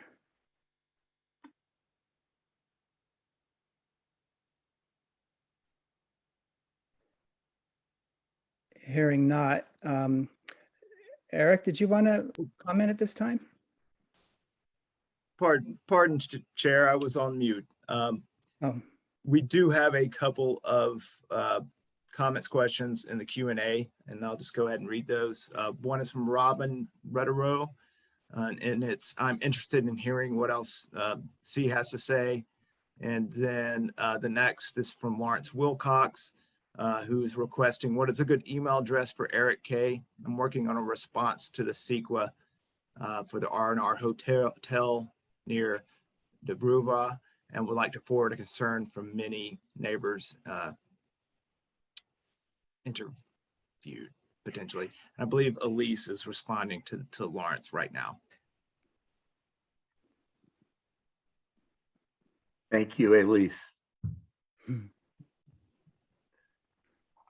So is that both of the comments? That is, Chair.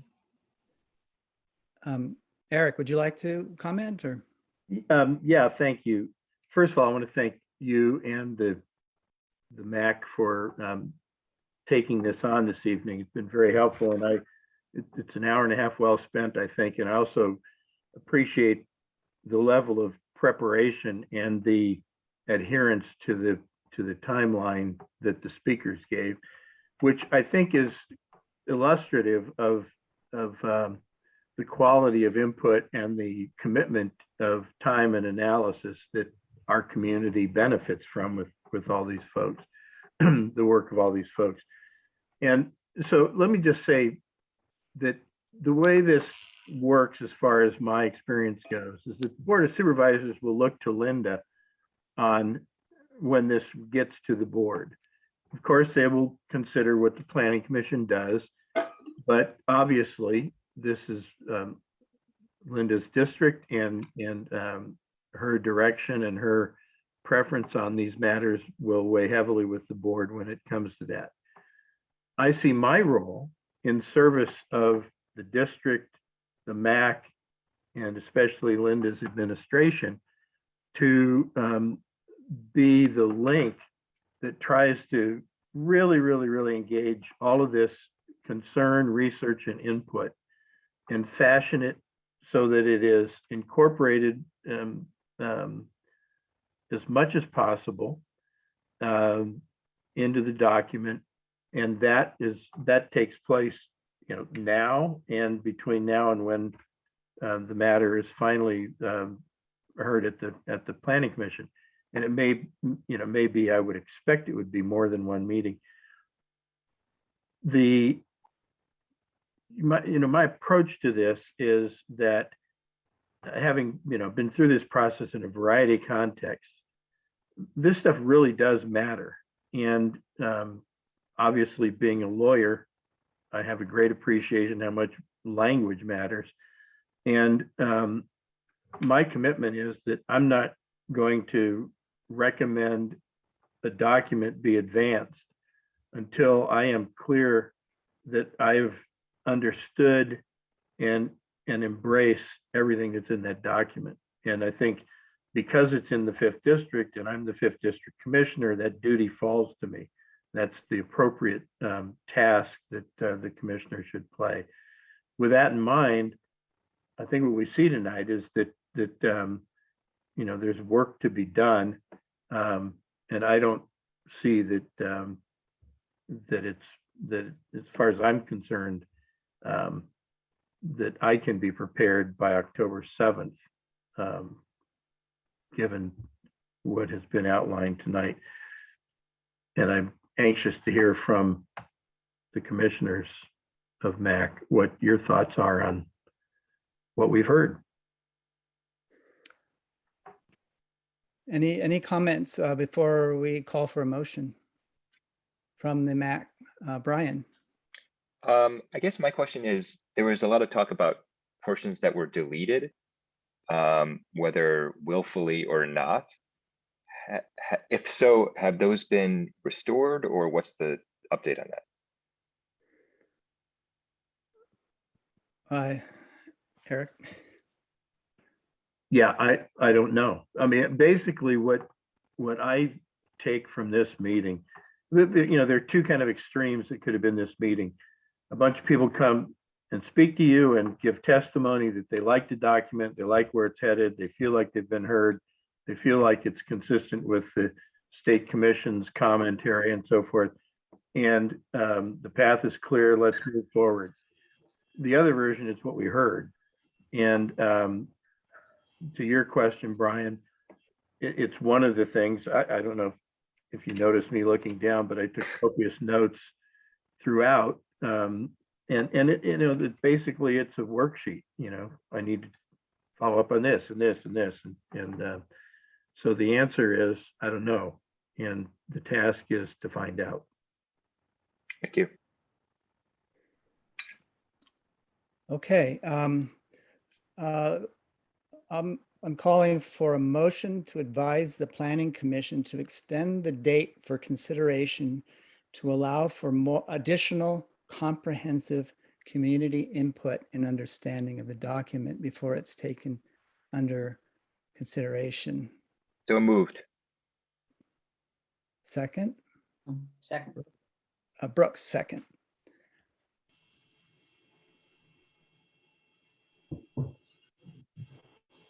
Roll call.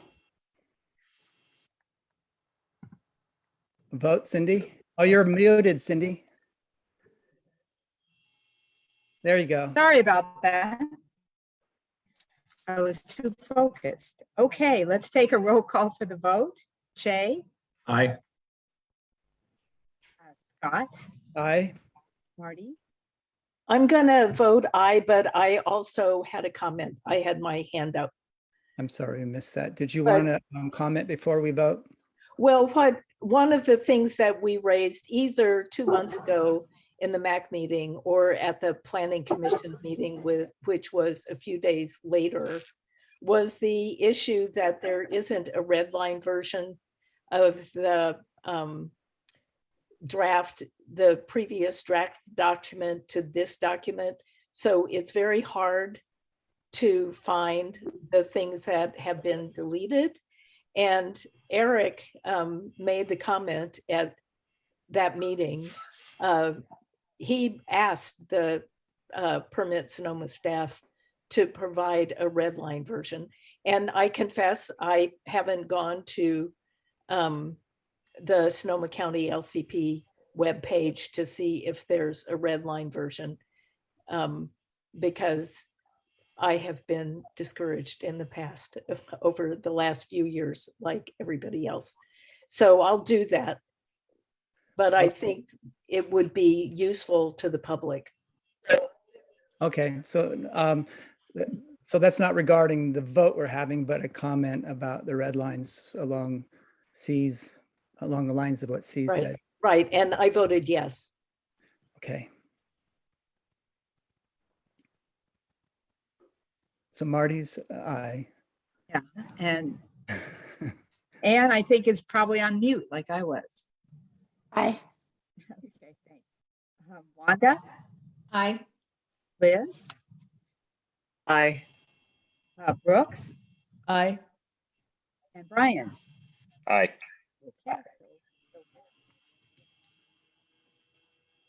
Okay, passes.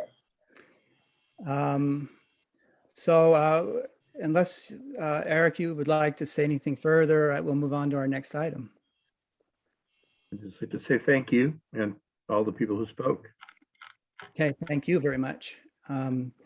So moving on, Gary Helfrich, Permit Sonoma Planner, is here to have a listening session, I think they've been calling it, for Vacation Rental Ordinance update. Gary. Thank you so much, Chair Farmer. And let me go share my screen. Let's see.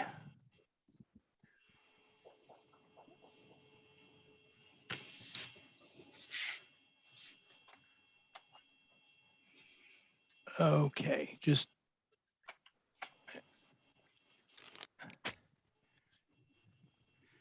is that clearly showing the first PowerPoint slide? Just want to be sure, because I'm doing this from a laptop, so everything is really miniature. I believe it is. Okay, so everybody can see that.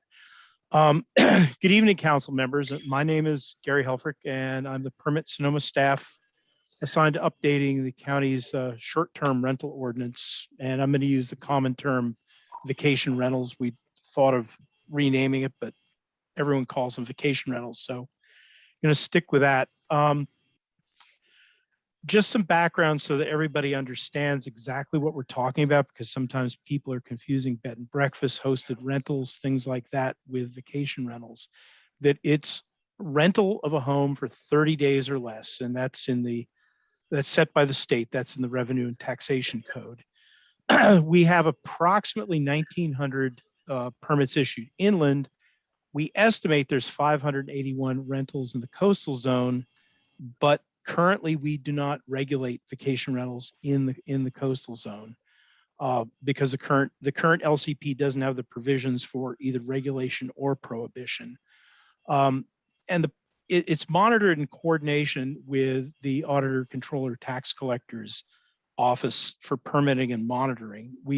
For monitoring, we run a regular web scrape program to see who's advertising and hasn't registered for transient occupancy tax. And then usually the tax assessor goes after them first. Inland, we would also have code enforcement participate in any enforcement actions.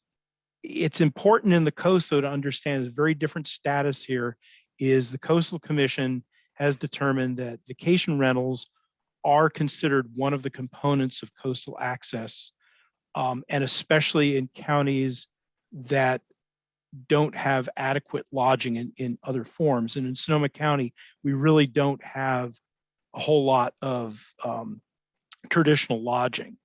But want to be clear that a vacation rental is not a hosted rental. That's when you rent one bedroom out in your house, but you're there while it's being rented. It's also not a bed and breakfast, which are permitted through use permits, and those are allowed on the coast. And the standards the current ordinance has good standards, but we agree with the input that we've gotten is that the enforcement of the standards is one of the big problems that we have right now. Just go over this quickly because it's getting late, and I'm happy to drill down into any of the standards during question and answer if people want me to. But the big things is that the noise has to comply with general plan standards, which is remarkably restrictive for nighttime noise. It's 45 decibels, which is kind of your cat purring is right around 45 decibels. So believe me, nobody would be annoyed with that level of noise, but it's a difficult thing for us to enforce because the county lacks a noise ordinance. You have to be registered for transient occupancy tax. And this is, the next item is a critical one that we're trying to improve our practice on, which is you have to have a property manager. In the coast, that's not a requirement yet, but in areas like Sea Ranch and Bodega Harbor, it appears that the HOAs are either encouraging or enforcing people having property managers. But the important thing here is how quickly they respond to complaints and calls about nuisance. You also have to maintain emergency access, and this is really important in areas like, say, Taylor Tract, where the roads are narrow. There's a lot of on-street parking, and there's not any off-street parking. Also, when you get a permit, you've got to notify all the neighbors within 300 feet of the rental, and that notice includes contact information for your property manager. And the final thing is that you have to advertise consistent with your permit, and we do check that on a rotating basis countywide. But what we've been hearing isn't too surprising. The biggest thing, and this is in general, people find it a little bit frustrating to go through the code enforcement process. Our complaint system is very difficult to navigate, and the enforcement isn't transparent. And because of that, it's seen as ineffective. And we've looked at the program that Marin operates that seems people really like that system, which is there's a single 24/7 number that you call, and that it's got a human being on the other end. That person takes care of contacting the property manager, correcting the situation, and then calling back the neighbor who filed the complaint within an hour and say what the resolution to the problem was. So you completely close the loop in terms of enforcement. And this is something that Permit Sonoma is working on enacting independent of updating our ordinance, because we can do it under the current ordinance. It's just a matter of going back to the board and getting the money allocated for the service. The other big things, though, is blocking of emergency access. And I'm going to skip to that last one, is vacation rentals in areas that have high fire severity. And we've gotten a lot of input that people would like to see us limit or prohibit vacation rentals in high fire severity zones, but that's something we've looked into, and we feel that we have to do that in a context sensitive manner. I mean, some areas have wide roads, it's easy to evacuate, and other areas are really pretty dangerous for people not familiar with the area to have to evacuate quickly. And the final thing is, what effect is it having on our housing stock? And this is something that the answer is not as clear as we originally thought. There was a report commissioned in 2015 that we relied on for the original ordinance, which was adopted in 2016, and it really was not considering all the variables correctly. I mean, especially seeing that the impact is very different in an area, say, like Sea Ranch, where the homes are primarily second homes, once again, versus a place like Taylor Tract, where those are relatively inexpensive houses that are lived in year round. I mean, a certain percentage in one area is going to have a bigger impact on both housing stock and affordable housing than renting out your vacation home, which isn't on the rental market in the first place. And our updated report just came in this afternoon. We'll be sharing that on the website with the public. And we're looking forward to comments on the results there, because we have only gone through half that contract, so we can send comments back to the consultant and improve the data based on the comments that we get. We went to the board and did a workshop on July 20th, and this is the direction that the board gave to Permit Sonoma staff. And the first one is very important, is Sonoma County, maybe everyone here doesn't know this, we're one of the few counties that does not have business licenses. There's no such thing as a business license for any business in Sonoma County. Of course, every other county and city in the Bay Area has a business license program, but that's really the correct tool to regulate vacation rentals with, because we're really first concerned with performance, and then we're also concerned with the land use issues as well. But by separating performance standards from land use gives us, first of all, a way to have a countywide set of standards. A business license could be applied in the coast, and then we would have an effective enforcement tool for all the existing vacation rentals. Also, business licenses are easier to revoke, easier to assess fines than our current practice, which is issuing a zoning permit, and that's a land use entitlement. When we have to revoke a vacation rental under the current system, it would require public hearing at the Board of Zoning Adjustments every single time we wanted to do revocation, and we don't have a good way to do incremental enforcement. That is, you get a fine for the first violation, you get a bigger fine for the second one, you get revocation on the third one.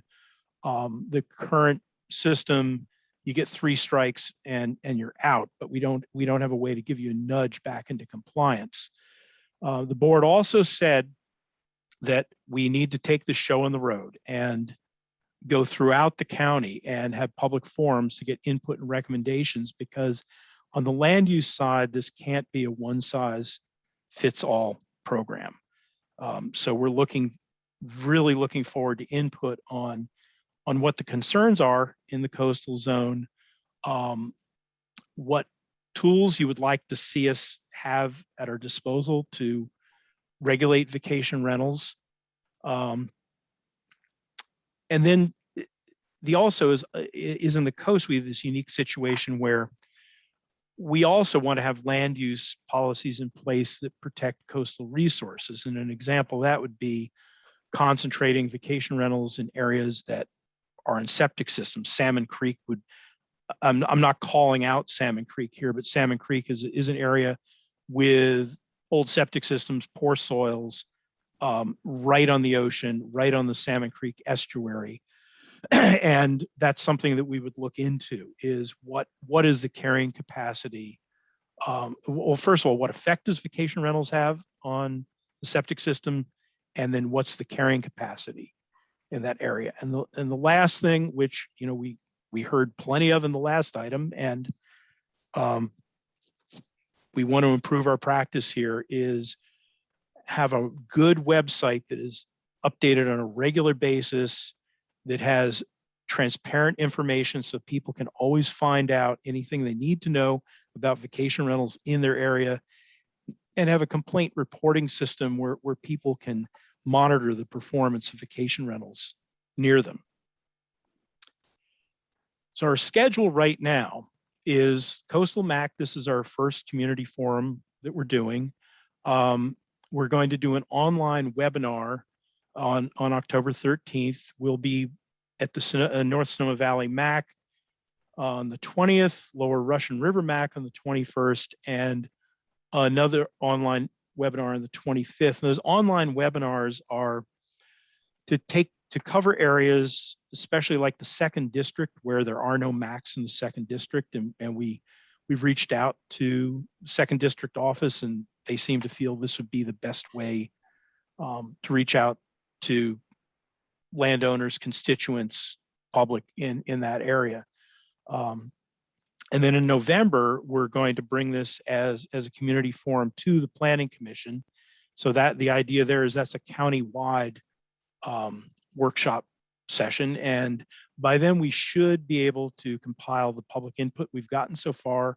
We will have the results of our econometrics report on housing impact. And the idea there is we would look to the commission for feedback on developing a draft ordinance that would then go back to the commission for a hearing, then a recommendation, and then the final version would go on to the Board of Supervisors. So yeah, I kind of went over the next steps. There are a few things that really these dates here are more of county-wide dates because there isn't a restriction in the Myers-Grade burn area. The LNU fire perimeter doesn't have vacation rentals over there.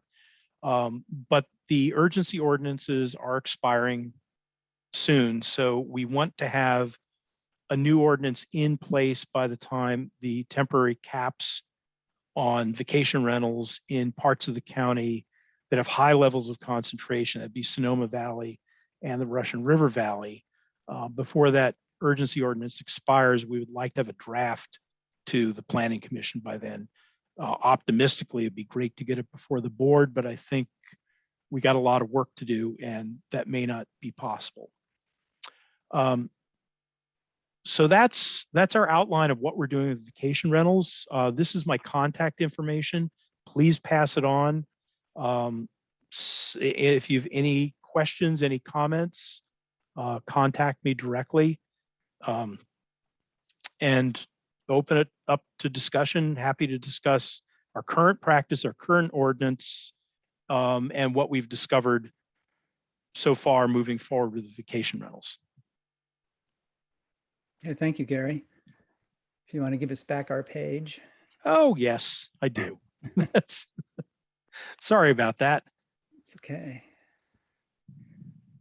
So I think I've got you on my full page.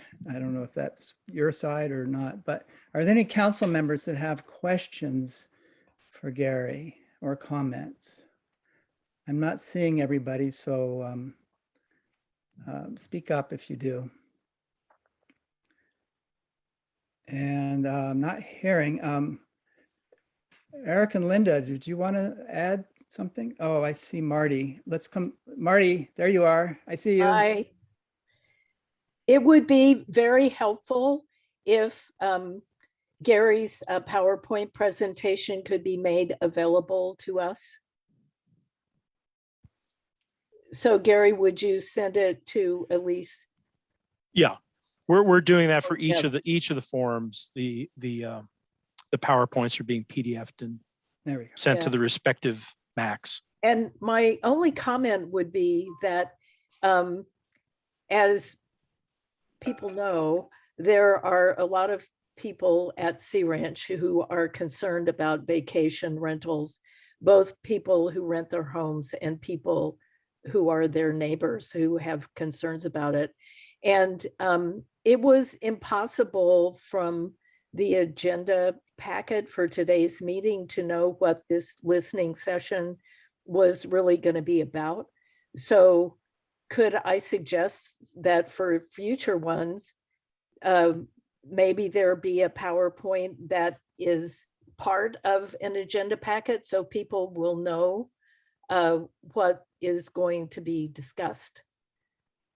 So as the people who attended the Planning Commission hearing know, Sea Ranchers don't hold back. So I assume that people who are concerned about this will make their thoughts known to the county people working on this issue, as will the Sea Ranch Association.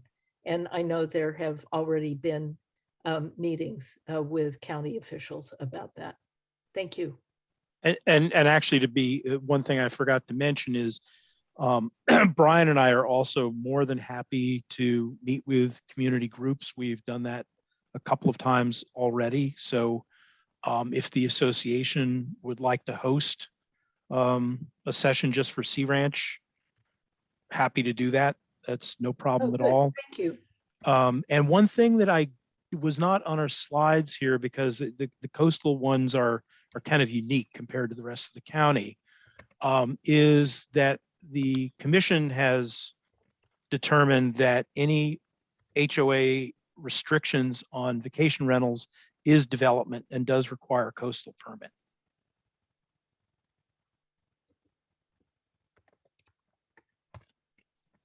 Okay.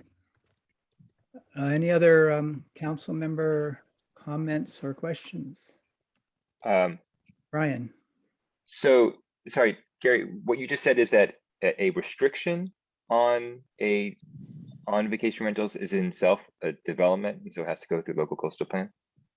That it's considered development by the Coastal Commission because it potentially could restrict coastal access. It isn't saying that's prohibited or anything like that, but it does require a coastal development permit. Okay.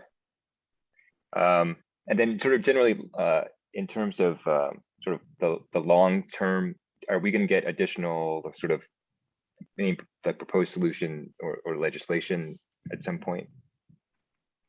This is probably going to move forward on two tracks. The business license program it's kind of exciting and interesting because it's something we've never done, and every other jurisdiction has had it in place so long. There's very little institutional knowledge on how it was enacted in the first place. And we're doing that with the tax collector's office. We'll probably roll out the business license program independent of the new ordinance, because there just really is a need for a better tool to permit and license the vacation rentals. Yeah. Okay, I wanted to give Eric and Lynda a chance to speak if they'd like. Eric, anything to? I just have two questions for Gary, if I may. Is the business license going to be limited to vacation rentals, or is it going to apply to all unincorporated area businesses?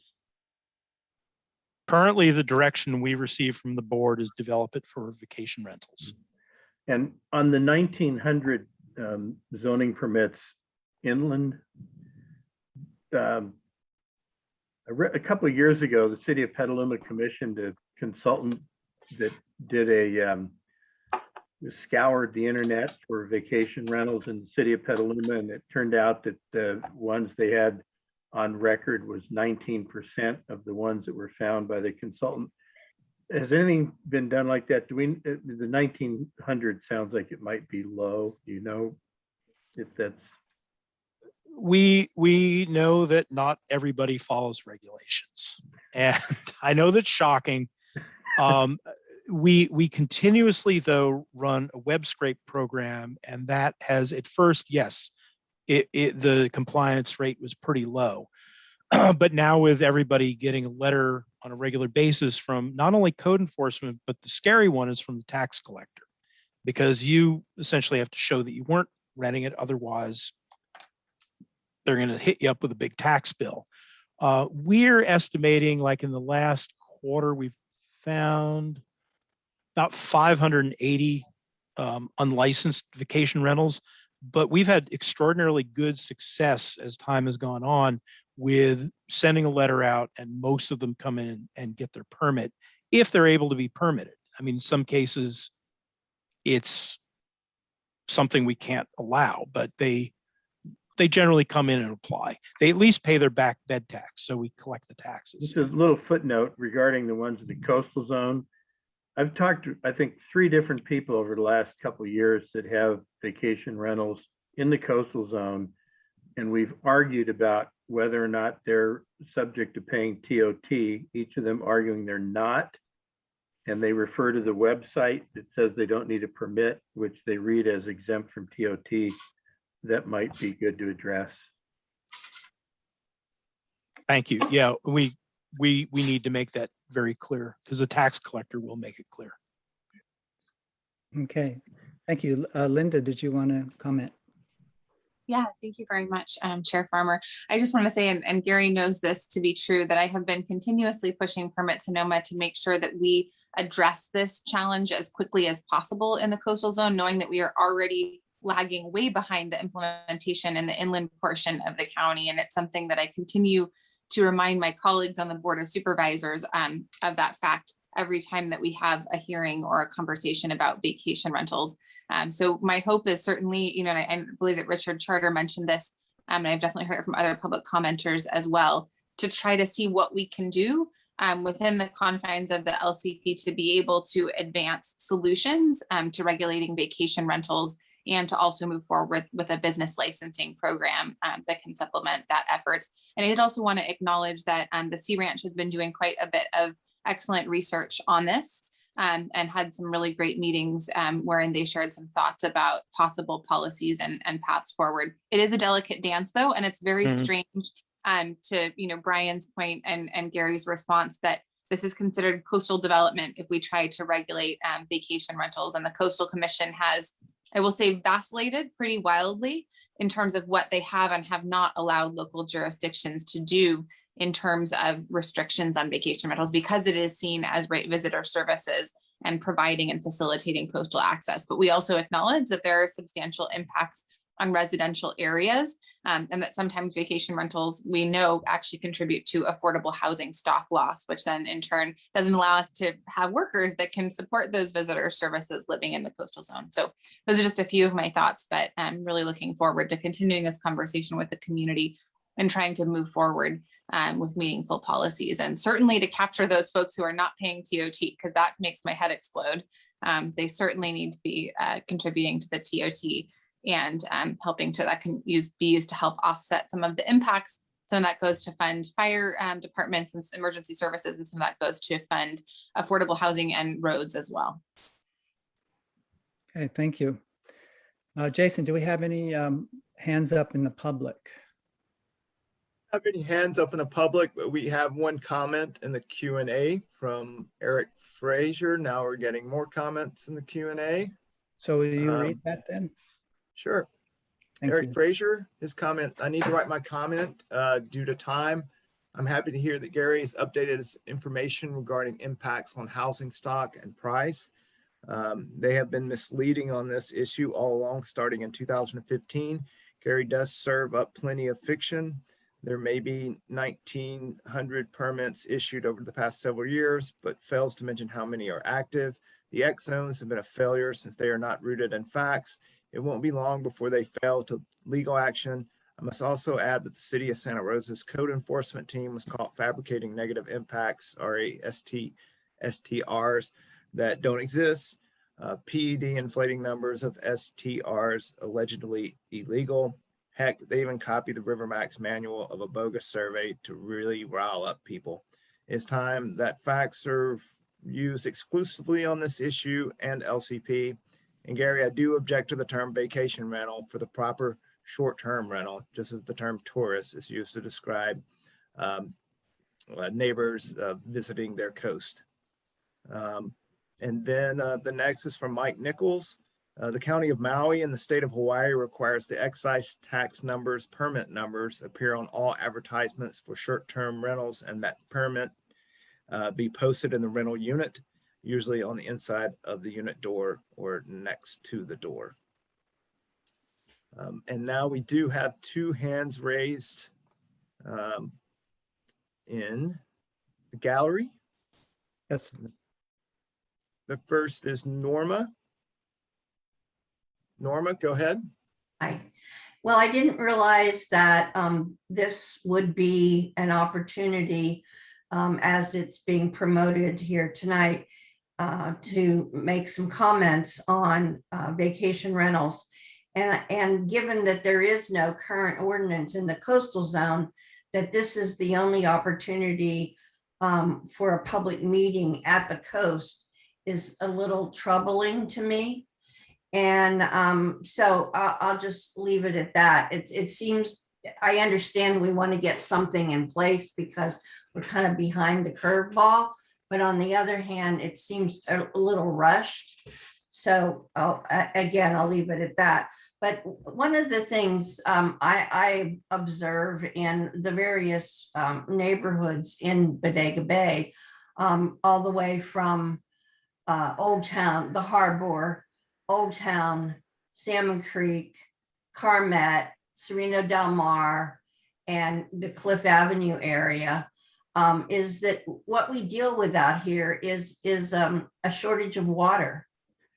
And many outside of the closest into town areas that is on, it does have sewage treatment facility. The rest of the area is on septic tanks. So, you know, that combination of not a lot of water and not a lot of capacity to deal with increased numbers of people using a house is really something that needs to be taken into serious consideration in this process. Thank you. I want to just acknowledge that it's 7:36 and you know, we got a kind of a slow start, and I think this is important, and I appreciate everybody's sticking around. Jason. PFC.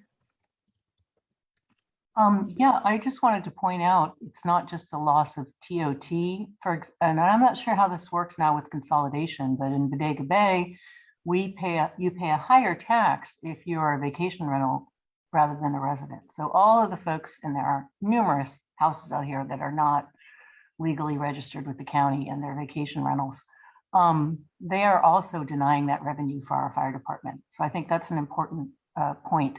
The other thing is hearing, especially what Supervisor Hopkins was saying about, you know, putting teeth in this. What I don't understand is that in our LCP, this is listed as a program, and we all know a program has no mandate. If we're really serious about addressing vacation rentals here on the coast, and I'm not suggesting banning them, I'm just talking about reasonable regulations and really regarding their impact on coastal resources and coastal way of life, that there is actually a policy that says that that is something that we're going to do in our local coastal plan, not just a program, but a policy, so that we take this seriously. And there are numerous examples in other elements where programs are supported by policies. There's even policies that say draft an ordinance when we get to that part of the local coastal program. So I just want to see a little more dedication in our local coastal plan to deal with vacation rentals. Okay, thank you. Thank you, C. Jason, are there any more hands raised? That's all we have, Chair. That's it? Okay. Is there, let's see. Did you want to wrap up, Gary? Anything you wanted to follow up with? Yeah, just, I mean, let's see, a few quick things is the 1,900 rentals is actually the number we have currently active, and it's a round number because it literally varies from week to week, but that's probably within a couple of % of what it normally is. So that's the number of active permits. Just wanted to be clear about that. And the other thing is, remember that the business license aspect of this is a county-wide program. So our outreach effort is going to have to be pretty huge. We have to hit all 5 districts with that. It's not just the coastal zone.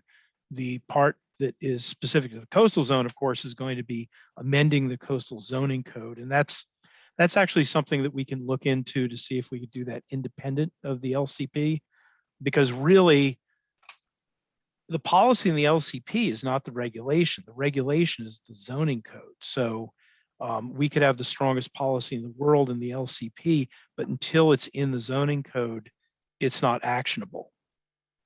So that's a good suggestion. That might be a way to expedite it, is see what we can get in the current coastal zoning code within the framework of the current LCP. I mean, there might be something we can do. Okay, thank you. Thank you, everybody. I think that sums up this section. So let's move on to Dave Horvitz on the GMRS system. He's been very patient in his cabin up in the Sierras, I think. And Dave, if you'd like to take a few minutes and just sort of tell us what it is and how it's being deployed in our community. Okay, Scott. Sheesh, there's a lot of weighty things that get talked about around here. I'm happy I'm just a simple radio guy dealing with vacuum tubes and resistors. GMRS is the General Mobile Radio Service. It has generated a huge interest due to the fact that there's no test or studying required. As with ham radio, the FCC grants a GMRS license for $70, good for 10 years, up to 10 people per household. At the moment, we have about 80 GMRS users in the Western Sonoma County hills and coastal areas. Numbers are still growing almost by the day. There's also about 40 ham radio operators and 9 ACS members. GMRS, as it stands now, covers from Muniz Ranch to Plantation, Ratanaling, to Seaview, Navarro, Walala ranches, and along the coast from Fort Ross State Historic Park up to Ocean Cove and on into Santa Rosa. So it's a pretty broad swath of the West County. Alan Beckwith, a ham radio operator, called me last winter with the idea of setting up a GMRS network for our area. His idea was to provide communication, emergency response when landlines and cell phones are down, and to provide connectivity, information, and community with local residents. We wanted the system in place before the start of this fire season, and we were able to accomplish that.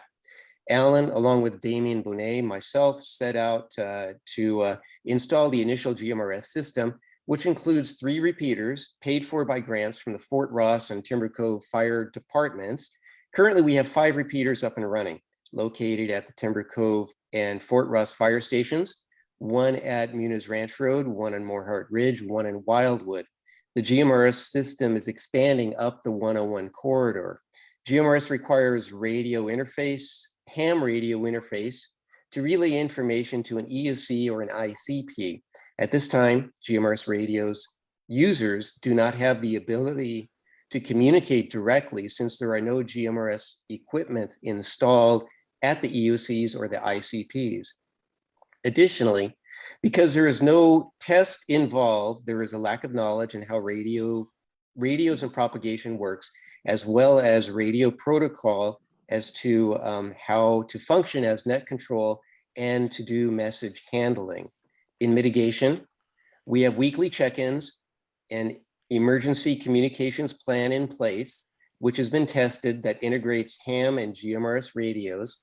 Further training, radio familiarization, communications protocol, weekly practice and drills are ongoing with the mass casualty response training event being discussed. So the ham radio and GMRS development has been an organic process, growing in leaps and bounds on its own. No government or official organizations, just a bunch of like-minded community members working together. It works and it will work during an emergency event to provide support for our community, public safety officers, first responders, and people in need. This is too large of a resource to ignore. We can easily be incorporated into any emergency communication needs that Sonoma County has to offer that they would like help with. So what can the county do to help? What can the county do to help us to help you and our community? Provide GMRS equipment at the EOC and ICPs along with headphones for ham and GMRS operators at all locations. This will allow GMRS users to the ability to communicate directly to an EOC or an ICP to report emergencies and request assistance when needed for public benefit, especially during an event that knocks out normal means of communication, such as an earthquake in August that creates down power lines, which start a fire, and there are no other means to communicate that information for a response. Move towards and encourage digital modes of communication, such as FLDigi and WinLink for use at our EOCs and ICPs. FLDigi provides very fast, area-free communications for short distances, such as from all areas within Sonoma County. WinLink provides long-distance communications via emails without the need of the internet by using ham radio. This is similar to what Mendocino County already has in place. So instead of saying, why can't we do this? I think we should be saying, how can we do this? A few months ago, we had nothing. No available means of community emergency communications. Now we have the ability to communicate throughout the Western Sonoma County when normal means fail. So that's my GMRS and ham radio in a nutshell. Mhm. Thank you, Dave. Wanda and I are both part of this, and it works really well. I've used it to find out what was the status of fires. And also when our cell tower went down, it was the one way I could get it reported by Dan in Santa Rosa, part of the GMRS system, took my message and called it in. So it works, and it's wildly successful. Dave's done a wonderful job with his team. Any council members want to ask question or comment? Wanda, of course, you're muted. Yeah, I just want to say it's a great system, and just want to thank everyone who's been part of getting this together. And it's really wonderful to be able to talk to such a large group of neighbors, over radio. It's a very reassuring feeling to be able to do that, and it brings a better, closer sense of community. So anyway, thank you, and thanks for the presentation, Dave. Lynda, please. Thank you so much. I just want to say how inspired I have been by seeing this whole movement coming together and coalescing from the community. And I did want to mention that we are making tourism impact funds available from the county to help support this work. So we'll be moving forward with putting out some grants. And if there are other unmet needs in the community surrounding GMRS radio access, please let us know, because we really want to make sure that basically every community, right, has some kind of a neighborhood leader, sometimes some kind of a community leader who can then help liaise information during a disaster. So thank you so much, Dave, for all the work that you've been doing. And I'm also super impressed with your ability to rattle off 3-letter acronyms faster than I can. That was very impressive. So, but really, thank you so much for all the work. It's going to keep us all safer next time. Yeah. And Eric, please. Yeah. Do you all have trucker type handles? No, we have call signs that were assigned by the FCC. They're kind of long and cumbersome, but that's what we have. And I see 2 hands raised. Yeah, Beth Bruzzoni. Beth, go ahead. You're muted, Beth. There you go. Hi, Dave, thank you very much for that presentation. Some of you may know me as KN6EQH. Dave, please tell me what's the difference then with the GMRS handles? They're longer. That's really the only difference. So the call signs are just longer. The ham radios have a shorter call sign. GMRS is like 4 letters and 3 numbers. Right. Okay. Was there another hand up?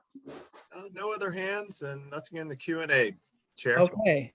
Thank you, Dave. Thanks for hanging on with us.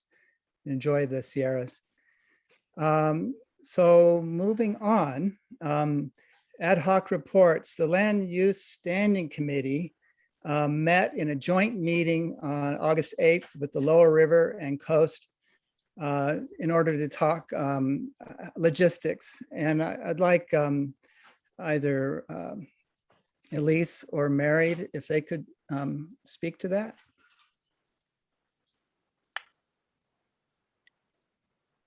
Elise, maybe?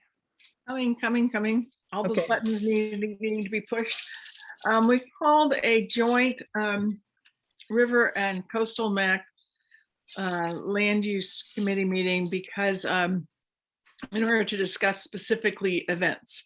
The Permit Sonoma was in the midst of deciding on how to adapt their event policies. And so we wanted to make sure that our Land Use Committee could provide input on what was important to us. It was really an important meeting because several of the comments that we brought in, and I believe the notes are with the agenda packet. Many of the comments that came in about the impact of what happens when roads are closed in rural communities were really, really important for the event team to hear. So the standing committee, land use committees met and brought in a range of comments on how we can improve the event process. Those notes were then sent on to Supervisor Hopkins and to Permit Sonoma. And so when they did a workshop and were discussing those issues, that information was made available to the people working on it. And we'll report back on any results on the event rules changes as soon as we have that information back. There will be the next standing committee meeting, Scott, it's October, what's the date for it? It's the Tuesday after the Lower River meeting, I believe. I have to. So there are regular land use committee meetings now for both the river and the Coast MAC. And Scott's just about to appoint the chair, I believe. And the meeting for the Coast MAC is the alternate of the MAC meeting. So it's the alternate month. October 26th. It will be October 26th this month. Right. Okay. As Elise mentioned, I'm appointing Brian Lubitz as the chair of this standing committee. He's graciously accepted. And I'd like to, there are 4 openings and one is vacant. We left that open so that it could rotate. But I think it would be good to have someone from the more northern edge of the coastal zone to join the committee. Are there any council members from the mid to northern area of the coastal MAC that would volunteer? You don't have to do it right now. If you let us know, we'd like to seat somebody so we get a little more coverage. And that's it. Please. And Scott, yes, please. Alternates can serve on the committee as well, correct? That's correct. So any northern alternates? Exactly. So did you want to say something, Brian? Oh, no, I'm just, I'm looking forward to, hopefully we're able to, facilitate and at least get information to our communities about, potential events and permits and stuff. So I'm looking forward to it. Great, me too. Moving on, Marty, I'm not sure if you had anything you wanted to say about the meeting ad hoc. I know there was some equipment that was being tested, but we did not have a meeting since the last meeting. And selfishly, I didn't make it a priority because I personally am not interested in meeting in person yet. So I was less motivated to develop a hybrid strategy. So hopefully the COVID incidents will go down and we'll not be having a hospital crisis and an infection crisis in the county. And Elise has her hand up. yes, go ahead, Elise. Just to let you know, we have been testing the OWL meeting technology, and so far our tests have been pretty good. So we're looking at what will happen now. We're going to test a meeting. We've tested one in a group so that we can have both a Zoom meeting and people in person at the same time. And we are going to be now testing multiple OWLs because we have so many people. So we're going to try chaining them up. So we are working on a hybrid technology because we feel that there's a good chance that many people within a few months will want to resume in person and others will want to stay home. So we want to try to allow a lot for both, but we're just continuing to test. And I'm sure that's the case. And I have been heartened by so many, looking at so many people who have attended during the lockdown period when we've had a Zoom option. And I'm very interested in developing a hybrid methodology that works. Okay. Yay, team. Yeah. All right, thank you. And we'll move on to staff reports. Elise. You guys asked me for reports on 3 things. The first thing is Meredith Wharf.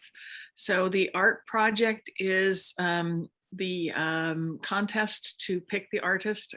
I don't know if contest is the right word, proposal process to pick the artist has been completed and the artists have been chosen. I don't know who it is yet because it's now in county council's lap and they're creating a contract and going over things like intellectual property and blah, blah, blah. So it is in contract process at this point, and we expect the art project to start soon. The second thing you asked for an update on is very actually quite similar. No, sorry, someone asked about the guardrail about the burned down house on Bodega Bay. That's actually in permitting right now. It has to go through the Coastal Commission, but it has been proposed, is permitted, is funded. And so we expect that guardrail to go up sometime soon. I was also asked to look into the, in Jenner, the Willie Gate going into the Jenner Headlands. And I'm still looking into that issue. I did go down there and drive around myself and I didn't see the issue that the resident was raising. Our team member, Mary, also went down on a different day and also didn't see the issue that was being raised. So far we're trying to see the issue and we haven't yet. So as soon as I get that information, I'll get back to you. The last thing you asked for a report on was a yacht club update. And this is kind of exciting what's going on there. Again, it's in contract, but it's within the county. So it's between the general services team and the regional parks. And regional parks is taking over the yacht club area and they are planning some really great updates, some ADA updates. They're going to be renting out and providing access and boats and event space. They're also really willing, because we had questions early on, would it be possible to have information kiosks from, for example, the Bodega Bay Historical Association? And could the Chamber of Commerce also put some information down there? And they were very, very open to many suggestions. So if you have suggestions and thoughts about that, please feel free to send them in. But it is in process at this point, and we expect to have a really nice facility there up working soon. Those are the things that were on my list that you guys asked me this month. So okay, we need to mention that 4 of us are coming up for our terms are coming up. Oh, yes. That's Marty, myself, Liz, and Brooks. So it's a nomination process. And in the past, we've had each community kind of do it the way they've chosen. I want to just reiterate the commitment to community and to bring people into the process. And we don't really have time to discuss that in detail, but reach out to Elise or myself or any of us if you have questions about that. And I want to just also mention that it has been, Salt Point Landing has been nominated for the National Register of Historic Places. This is the moorings of these ramps that reach 100 feet out into the coves along the coast in the early days when there was materials being removed from the coast to schooners. So that's happening. I want to give the council members a chance to ask any questions of regarding any of the reports that were just given. Any questions or comments? Not seeing any hands, and I think we should give a chance to the community to raise their hand if they had any questions or comments regarding our ad hoc staff reports. And Brooks has her hand up. Okay, Brooks. No, I want to thank Elise very much for getting that information to us. I appreciate it. You're so welcome. Okay.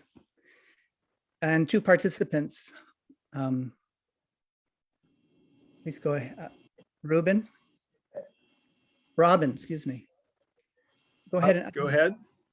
Hi, this is Robin Rutterow. I'm the archivist with the Rancho Bodega Historical Society. And I'm real interested in the Yacht Club building. I wanted to let you know that's a really significant historical site in Bodega Bay. It was the site of the Smith Brothers fishery, and the building that was there was the warehouse that they built out of logs that were being shipped down from Washington, and the logs broke free. And so the Smith brothers went out there and scavenged them and salvaged them and built that warehouse. And that warehouse is now what the Yacht Club building is. And so I would love to have the opportunity to present to the public some brief display acknowledging the history of that site as the first place where commercial fishing began in Bodega Bay. They obtained that site in 1901. At least I'll reach out to you with my email address so we can stay in touch. Absolutely. It would be great to include that. Thanks so much, Robin. Thank you. Was there a second hand or did they lower it?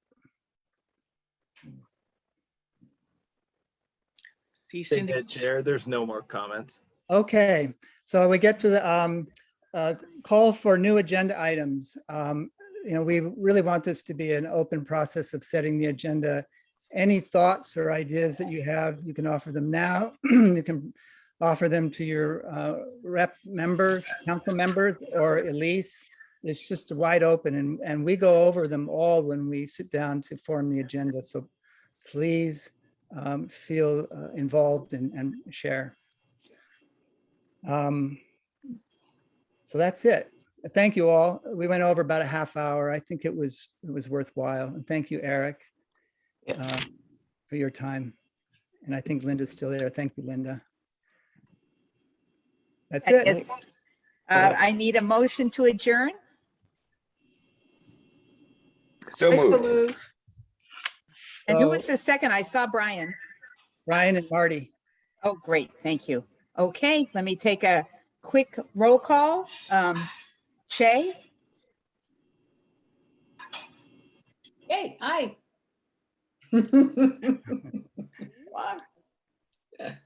Okay, well, we'll go to Scott.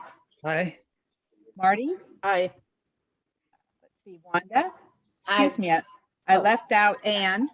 Sorry about Aye. that, Anne. Okay. Liz? Aye. Brooks? Aye. And Brian. Hi. So we are adjourned at 8:03. Thank you, everybody. Thank you. Thank you. All right. Thank you. Bye.